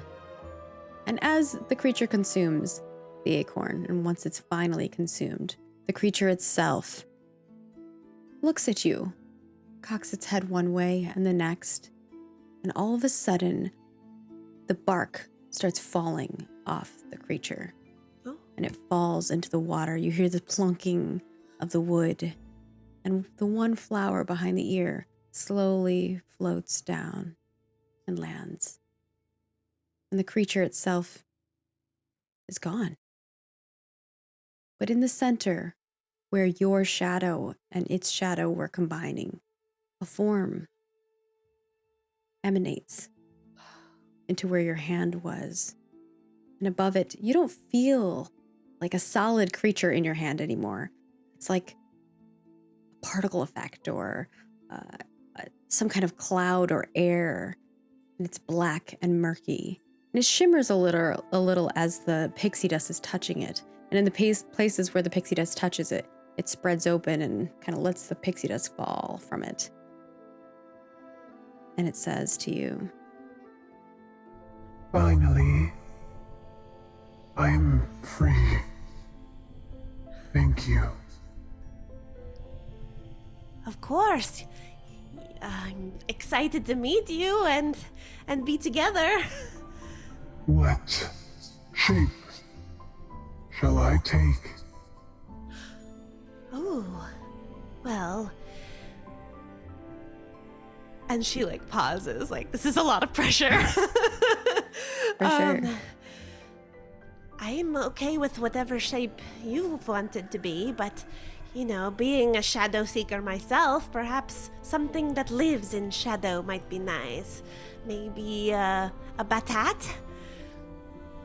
And she lists the name of a creature that's like part bat, part cat, that has like leathery wings and but a it's long like the shape furry of a cat. tail. Yeah. Oh, I love it. Yeah. Yes. Unsuspecting. And it transforms into the shape of a cat with little leather wings. But the cat itself is still shadowy looking. And as it steps, you see a little wisp of shadow kind of like trounce off of it. We're going to get in so much trouble together. Perfect. And it and you hear this purring, low rumbling. And it rubs up against you, kind of lays in your hand. It's like this tiny little cat with bat wings. And it just nuzzles. I give it little chin scritchies as it purrs. And Persephone, or Bellsbury, do you head out or do you kind of stay in there and like play with the cat for a bit? I think I'm gonna stay in this sort of like starry nature field for a little bit, getting to know my soulbound creature. Yeah. How do you do that? What do you do?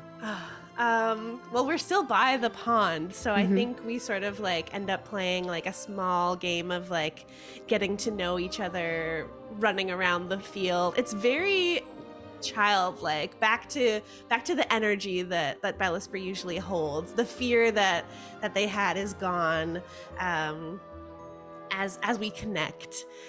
And I also tell them about my life, you know, my family, the Mayans. They're very, very proud people, but you'll fit right in. I didn't even know that I could bond with a shadow. That's even cooler than what I was hoping for. Yes. Pride is important. I think our achievements will be great. Indeed. And it agrees with you. You feel a sense of like, this creature is also feeling freedom. Like the two of you together as you run through this field, you feel like you haven't ever run like this before, and it also has never run so free before. Or at least not in a long time. That's the sense you get from your sharing of this feeling. And as the two of you bind and get to know each other a little better, are you looking to ask this creature anything in specifically, or does that kind of encompass what you were trying to go for?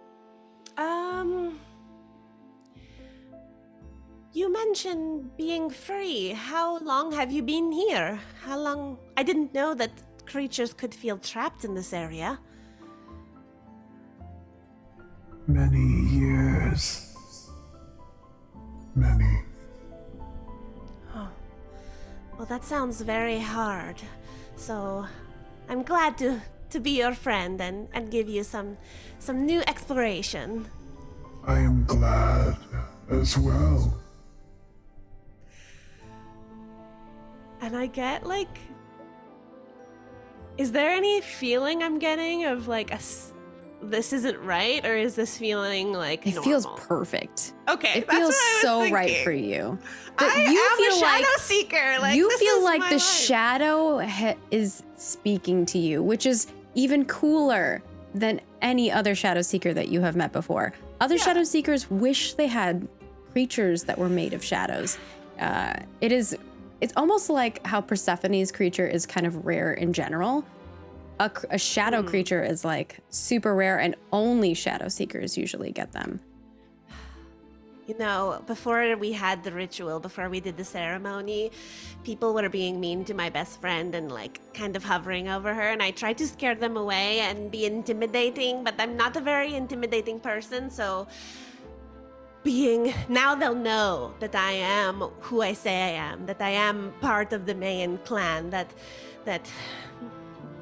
I can be a shadow seeker for real. I have a shadow seeker creature as my familiar. I hope that it changes some things for me and for you. I'm so glad. We will change them. Your friend will have nothing to fear. You'll like her. She's really cool too.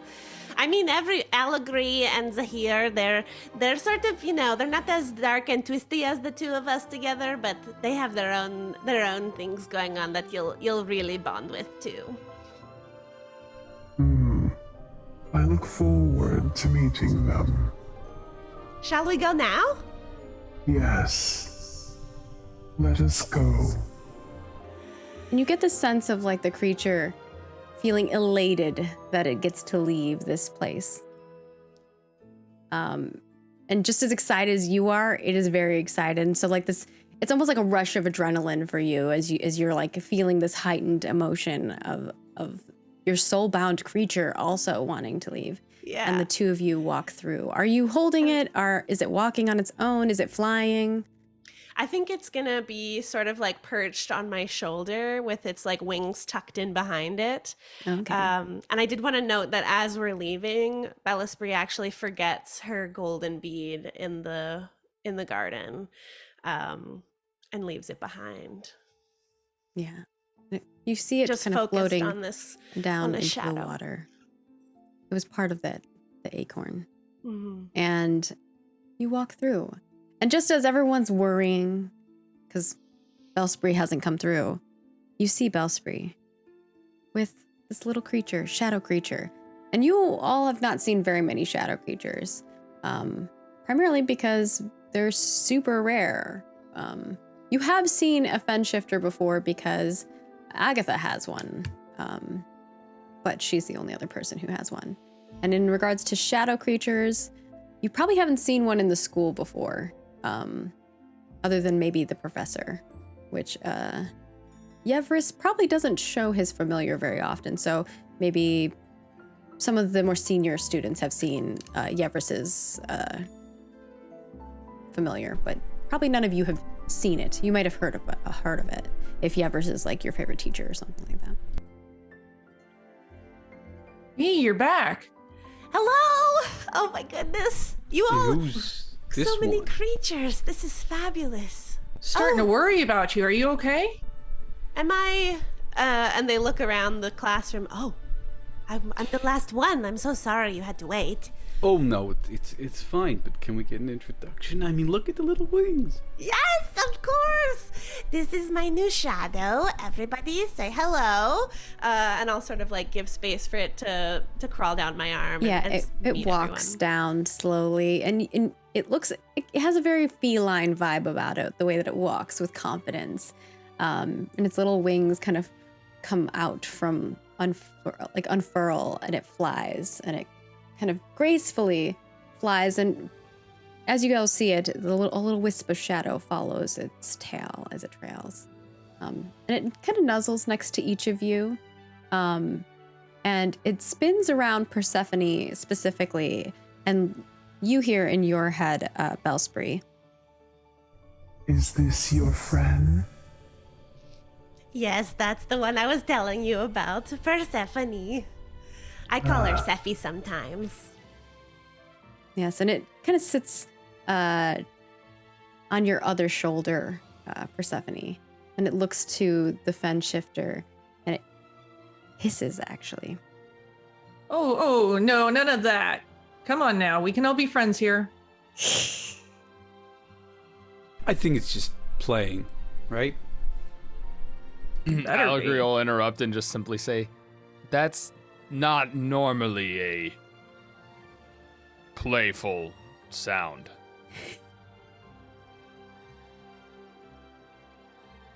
Well, you better get used to each other because we are sharing a room, and I'm not dealing with any of the fighting.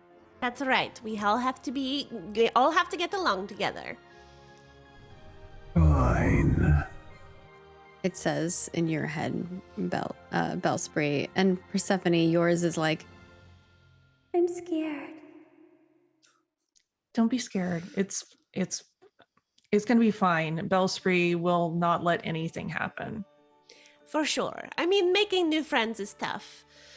I'm sorry, Sephi, about that. And I'll like reach out for the shadow to come back to me. yeah, the shadow kind of like puts its tail up and then looks at Persephone's pet and has this big cat grin, so much that you can see a little bit of its little, fangs. And it kind of smiles and it winks at the fen shifter and puts his paw gracefully into your hand and walks like very trouncy.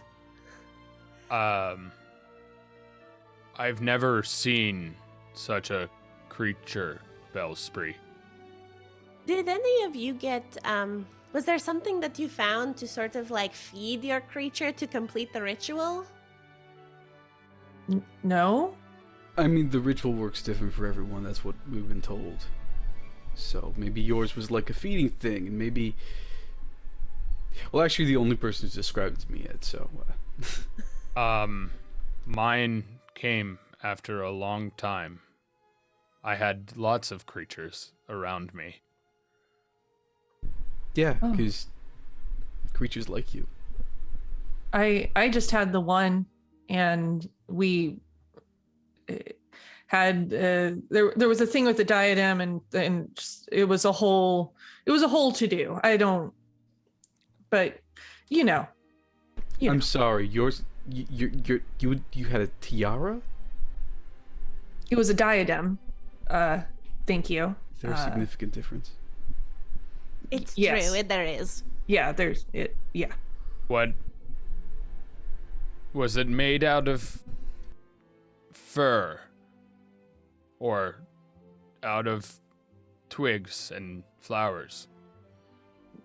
No, it was made out of like metals and gems and things of that nature. You see Allegory is like, that's not valuable to me, kind of on his face.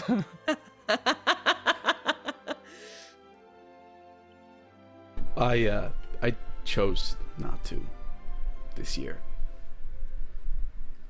There's always another year. Yeah. Oh yeah. Or not at all. That's okay too. We're not going to judge you for that. Is there a reason why?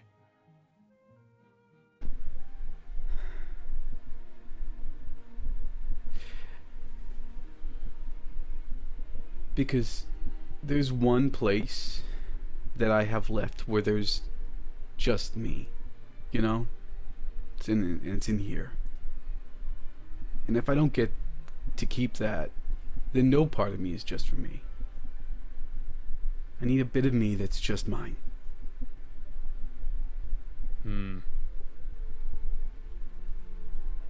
That's fair.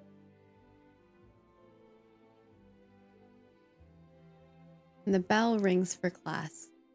It's that beautiful chiming sound that everyone has heard at the beginning and the end. And you see folks funneling out of the classroom, some of them quickly, others with new companions, some with no companions. Some went through the portal and came out with no companions. Very intriguing. There's lots of whispering, there's lots of excitement. There's people showing each other their pets. There's people trying to do tricks with their familiars. Do you have any abilities? I ask my shadow. Something to make everyone know how cool we are. Yes. What would you have me do? Oh. Where are we right now? Are we still in the classroom? You're in the classroom unless you choose to leave. There are people funneling out of the classroom. Basically, you're in like a giant, inside it feels like a giant birdcage greenhouse. That's what it looks like. Yeah. Okay. Maybe you could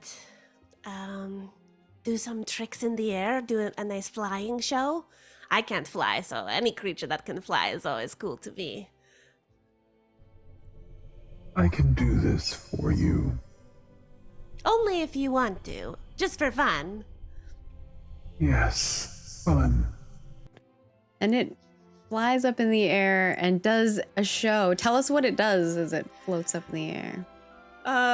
It flies with its wings at first, but eventually it just like is gliding as it does, 360s, doing artistic movements in the air, almost like a ribbon dancer, and because we're in this bird cage as well, it sort of like finds the right metallic archways to like fly through that seem too narrow for a creature of its size to fit, but it just makes its way through beautifully. Yes, and then it returns. What do you all think of this as you're seeing the creature do this? Wow, that was pretty impressive. I can see why you're over the moon right now. Thanks. Yeah. I mean, yours is super cool too. I mean, nobody gets what you have.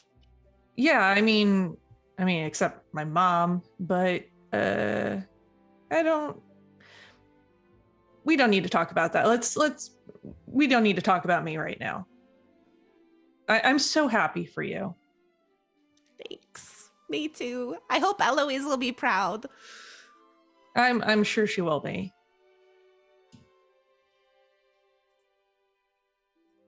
Allegory's probably not even looking at it. He's so focused on his creature that he basically completely ignores it. Yeah, I think your creature is like watching this creature and is like, I wish I had wings. I can throw you. But won't I fall then? I would catch you. Oh, let's do it. you're just throwing it in the air. Yeah, I tell it to go into its ball form, and I just throw it like up as high as I can, without obviously being aware of how high like he can throw. But also, it's Allegory who doesn't know his own strength. All right, let's see if you catch it. Are you using magic or are you doing this mundanely? I don't really. Yeah, I'd use magic. Ooh, okay. Are you using a spell that you already have or are you making a new one? I'm making a new one. Ooh, okay. You guys are going to see it live. So in Witches and Spellcraft, a witch can make a spell at any time that they want. It will start at level 0 unless they learn the spell during a class. And obviously you all know how to do the great ritual binding thing, but you can only do that once a year and it's only with one creature. So, and I didn't want to make you roll for it. Like if you wanted a creature, I was going to give you one. Yeah. The spell's name is going to be Web of Ivy. Ooh. And the idea is you're gonna make a yo-yo, basically. Yeah. Bungee jumping. Yeah. So basically, he's going to use Ivy to be able to catch the creature. Basically, it'll spring out and kind of grab it. Okay. From the I assume a from web the of ceiling ivy springs out and grabs one creature or item type of thing. Okay. Out and grabs one creature or item. Yep. And you can I think you can pop the description right into chat for people. There's a little chat box next to the description. Yeah. And then you can roll it. So what do you think would give you advantages and disadvantages here? I think a disadvantage would be I'm kind of a clumsy natured guy. Is that your I don't really have that. I don't think you have clumsiness on there, so I think you're fine. No. That won't give you.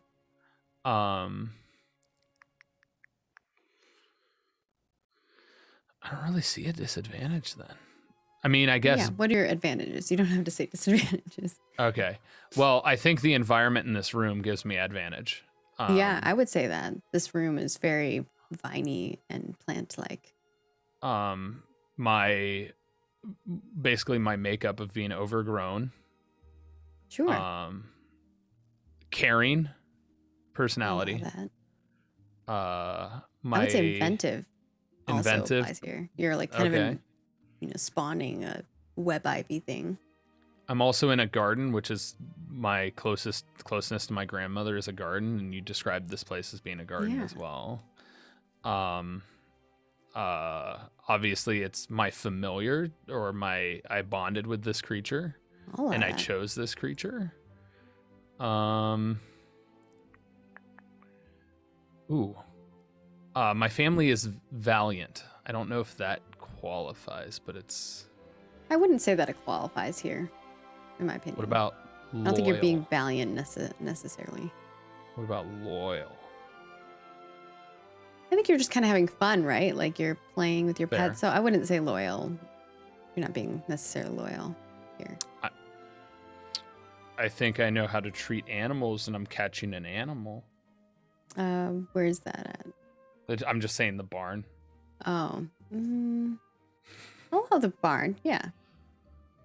My tangled hair. Because Ivy the hair tangles applies here, around. unless you're using your hair.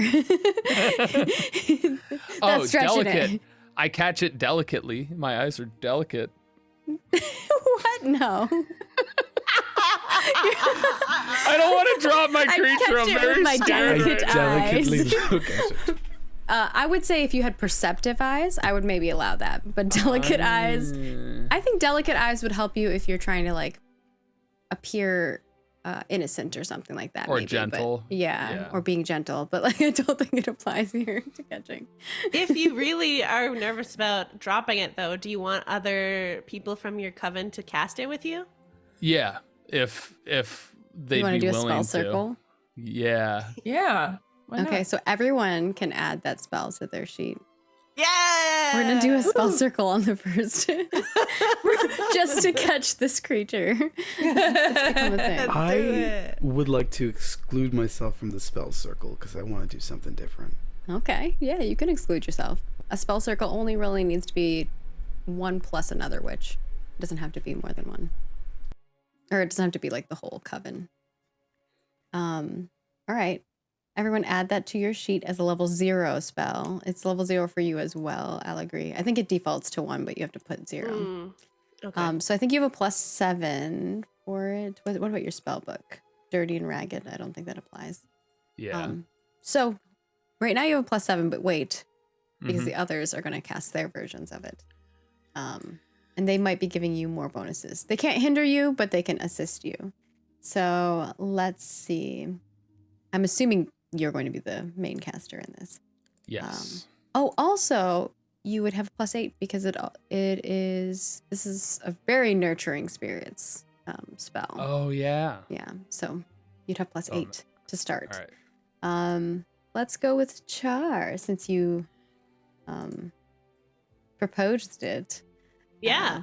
What do you think would give you benefits to rolling here? I love searching, and I feel like that means like I could pinpoint where like it's gonna be going. Yeah.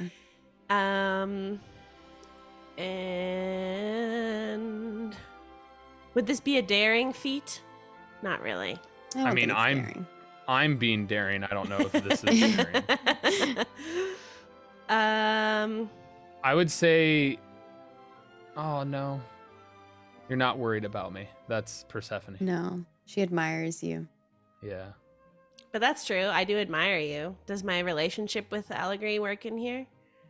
I don't know if this applies to admiring. Like, do you think that applies? Because you admire them for their strength, physically and spiritually. Mm-hmm. I don't Yeah, think I don't know. this necessarily applies, but if you can explain to me how it does, for sure. I think they're like spiritual connection with their familiar, but I think I'm okay with just saying that I do get the +1 for searching. I Yes, don't think definitely. anything else from my sheet really applies. Can I suggest another one? Oh, Sure. I was yeah. going to suggest one too. You grew up in a very gothic house with a very large garden. You probably played around with ivy before. Ooh, I would Okay. allow that because you do have a large garden in your house. Yeah. I also would point out that you also have caring, and I am within your coven and kind of your friend that you admire. I don't think she has caring. My family is your caring. her family, yeah. Oh. But that's caring towards their family. That's fair. She admires you. That's her bond with you. Gotcha. Right. Sorry, when I look at your sheet and move it, I probably mess with your sheet. I'm sorry. That's okay. But yeah, I did have a garden at home, so that works. Yeah, so I think that's your pluses. I think +2. you're 2. See how the spell goes for you. Last time I failed. Let's see if I have better luck. Oh, making sure that if you fail a spell or succeed, You mark it, yeah. you mark Oh, it. that's right. So this is a partial success. You succeeded. Mark a success on there. Woohoo! That All gives right. me a +1, right? That will give you a +1, so now you're at a +9. Persephone. Gosh, what can I use here? Characteristics. I feel like maybe curious because I'm intrigued by this new spell and its possibilities. I'm not really sure what else would apply except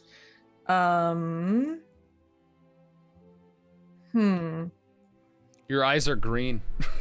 right? Thank you. Tyler is like really pushing. He's like, green eyes. That matches the environment. Does the courtyard have ivy in it? That's Ooh. Persephone's favorite place. Yeah, I was Courtyard also has thinking a lot of things. potentially neat just because I know how things should be like woven together. I just, there's the eye for detail.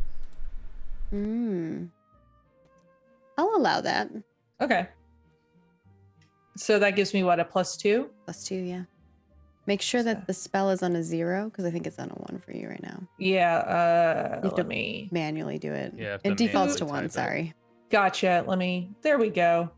All right. And then I have a +2.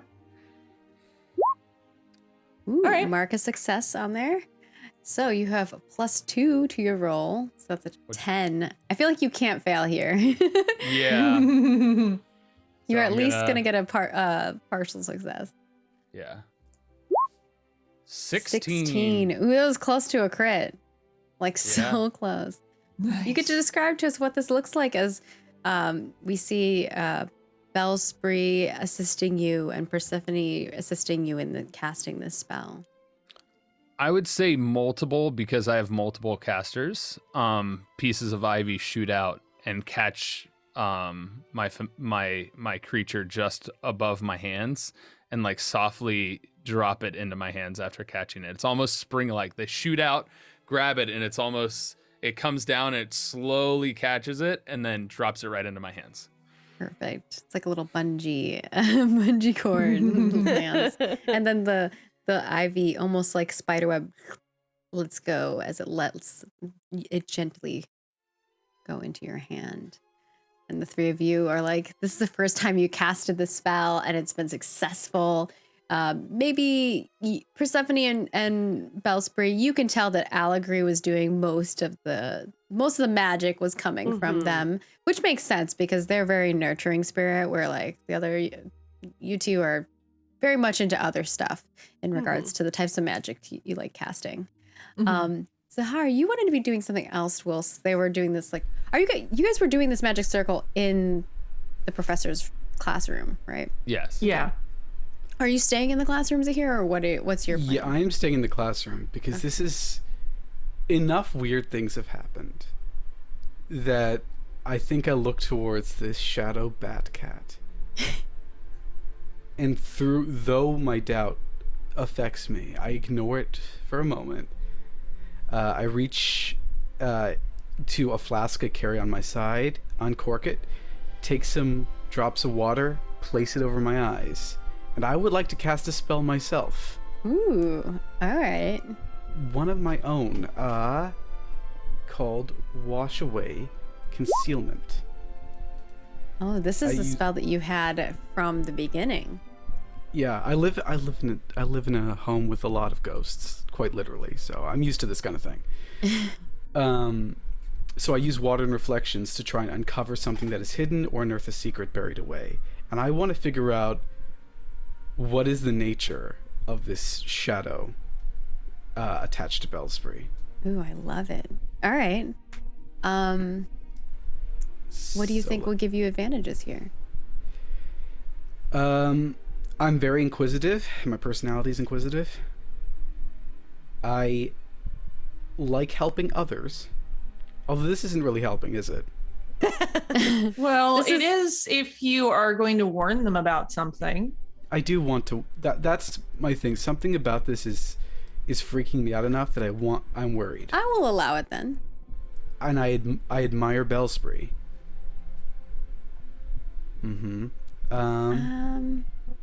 Well, because she's daring and taking risks. To take risks. I will allow that because you're like, she might do something strange, and yeah, I could see that. Okay. I live in a haunted house. Ooh, that's very interesting. It's a warm, comfortable haunted house. But I would it's say haunted. that. Sure, it can apply. I think that's the most I'm gonna get Because of that's a good circumstances. So plus Yeah. 4. I was going to argue deep because that's seen beyond what the surface level is. Oh, I'll allow it. A 5. A Yeah, 5. I 5. like that. And you're already a level 1 in this spell. We'll see how it goes. Awesome. How does it, like, you get to describe what the spell looks like, and I will tell you what you see because it does work. Yes. It's usually like a more complex spell, and the ritual is important, but you can rush it if you really need to. So I dip my hands into a small water flask of water. I get 2 drops, one on my thumb, one on my forefinger, and I wipe them over my eyes. But instead of looking at the creature, I'm looking at any reflective surface I can find. I'll even hold out a mirror if I can. Because you can't stare at these things directly, especially if it figures out that you're looking. So it's always smarter to look in reflections. Nice. It's like you're pretending to look at yourself in this mirror as you pull it out, but really you're like angling it to look at Bellspray's bat cat that's sitting on her shoulders as she's doing this ritual with, and very distracted by Allegory and Persephone as they're all engaged in this ritual. And we see you in the distance kind of doing this. As you look into the mirror, the shadow changes from the shape of a cat, and it looks just kind of like a blob of shadow. Not even shadow, like magic. It seems like and in the center of it, you see a little spark, almost like, it's not a flame, like something you'd see from the Order of the Flame. It's more like something you would see from the Disciples' Keeper. It's like a mind almost, or like it has a hint of like sentience to it that is different than any of the other creatures probably that you've seen or things that you've seen. Like it has And part of it is also almost like it has consumed something. Like what soul was there, it has consumed it, and now this sentient being is like attached to it. Does that make sense? Yeah. I startle so hard I drop the mirror. You all hear this mirror shatter as Allegory catches the creature in its hand. Or Allegory catches their familiar. Yeah. Oh, are you okay, Zahir? I just... Yeah, I'm okay. Come on, spit it out. That thing has a mind that's greater than the sum of its parts. And I point shakily to Velspri's new friend. Belspree, I could have told you that. Yeah, as Zahir says that, and you say, I could have told you that, the creature says to you, Belspree. Of course. They know.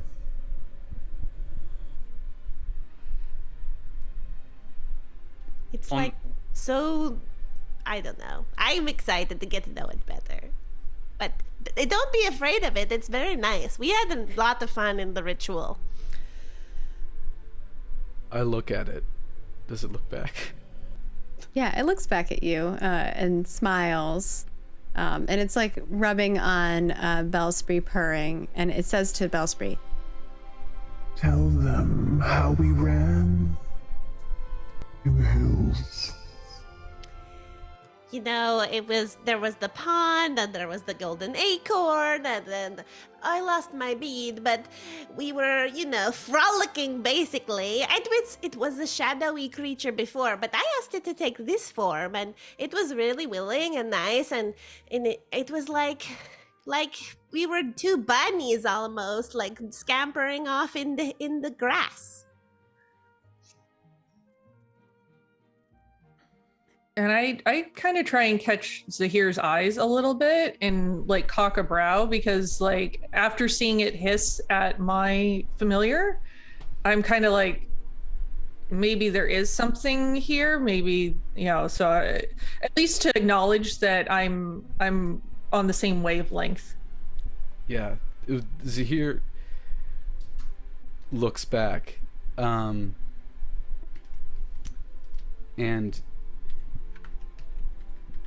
he's never looked that afraid.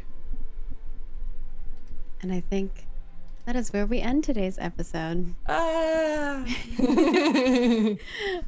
With the fear in Zahir's eyes as they look at Belspree's pet. Met with just like glossy, like, what could go wrong? Yeah, nothing's wrong. And of course, for you, nothing is wrong. I honestly, what is wrong? I don't see anything wrong. Y'all just scared of a creepy voice? I feel like that's what's happening here. There's some judgment happening. You don't hear that voice, by the way. Only Belspree does. But we hope that you have enjoyed today's episode of the Great Soul Binding Ritual. All of our witches now have their familiars, and we will begin, the future sessions of goodness. Thank you again to our lovely guest, Charlene, who will be playing Belspree. Where can people find you at if they're looking? Of course, yeah. You can find me on all social platforms at Charlene Bayer, and I'm the DM of Tabletop Titties, which is a queer and feminist TTRPG show on Twitch, so feel free to follow us there too. And of course, the best friend of Belspree, we have Persephone. Where can people find you at Strange Like That when you are not, wearing crowns? No, I'm just kidding. Giving crowns to other people and trying to uphold your crown in the school. Right behind you. No. But seriously, you can find me everywhere on the internet is at Strange Like That. That's pretty much all the social platforms. I'm also a part of 12-Sided Stories, which I recommend checking out. We're a fully produced podcast with lots of music and special sound effects. And I'm actually GMing a game over there of Vampire the Masquerade. Ooh, always love some Vampire the Masquerade. We definitely love it over on this channel. And of course, we have Allegory, the great half giant, with their very adorable Pango bear. Where can people find you at when you are not trying not to drop your pets? Apocalypse 12. After carelessly somewhat throwing them really high in the air. Yeah. You can find me, everyone, on social media as Apocalypto_12. You could probably find me by searching Tyler Scheid, but Apocalypto_12 pretty much everywhere. And the main place where you can find me is on my podcast called Go My Favorite Sports Team.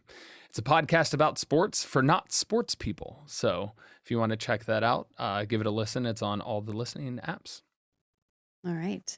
And of course, last but not least, we have our very inquisitive and now very fearful Zahir. Where can people find you when you are not worried about your fellow castmates, werewolf? Oh, I'm always worried about my fellow castmates. You can find me online on all social media platforms at Werewolf Feels.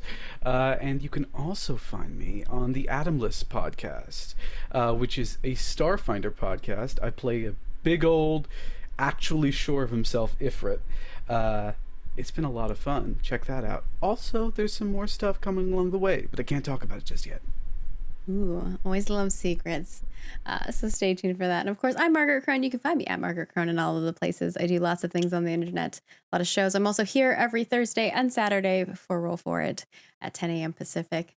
And I make games and video games for a living. I'm currently working on the second edition of Witches and Spellcraft, which is the advanced version of this game. And I also make video games for a living. I'm working on a project called Ashes of Creation, and you can find it at Ashes of Creation in all of the places.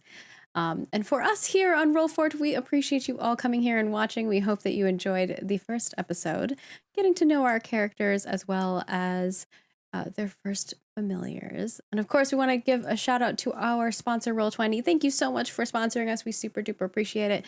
All the magical, cool rolling of dice and things of that sort that you see, all the sparkly stuff. Yeah, it's all done in Roll20. So thank you, Roll20, for making a great platform for us to share our love for tabletop with our friends. And of course, you can become a supporter. And today's supporter is Thunder Cabbage, which I wasn't ready for the sound effect. Yeah. We appreciate you supporting today's episode, and you too could become a supporter for our show by becoming a legend tier over on our Patreon. And you not only get to play in a privately GM'd game that will affect this game for the next couple months, but you get also a ton of other cool rewards. Right now we have the Ascension Clockwork Construct stats up if you want to use those in your campaign. We also have the Arcane Roses if you want to learn more about the magics here in Grimrose Academy. And of course, we have some of our witches info for the witches that you've met today, as well as MP3s and after shows are out right now for our show that we just had Thursday, which is Ascension Shard. And of course, you can become a Twitch sub right here on our channel, and that will give you access to the VODs right away, as well as access to emotes. And if you're a YouTube member, you get access to some of those emotes. And whether you're a YouTube member, Twitch subscriber, or a patron, you can get access to our Discord, which I'm sure we're going to have lots of conversations about things over there. Definitely ask us some questions. And of course, we know not everyone can support us in monetary ways. We want you to take care of you and yours first. But there's tons of ways to support us that are free, like watching us live here on Twitch every Thursday and Saturday at 10 a.m. Pacific, and of course making clips while we're live. Hope there's some clips today. I want to see what clips you guys clipped. And then of course we have our YouTube channel. If you watch over there, subscribe, like, comment. That helps the algorithm of YouTube find us. And of course we are on Twitter and Facebook. If you like, share, retweet, and comment on all of those things, those help people find Roll For It, and of course the amazing stories that we tell. And with that, we are going to go create an after show of our own, where we're going to talk a little bit about our stars and wishes and things. And I have some homework for these witches. And then we'll see you next episode with another new character for you to meet. It will be exciting. We won't see Bellspree, but believe me, She shall return. And with that, we will see you next week. Toodles. Bye.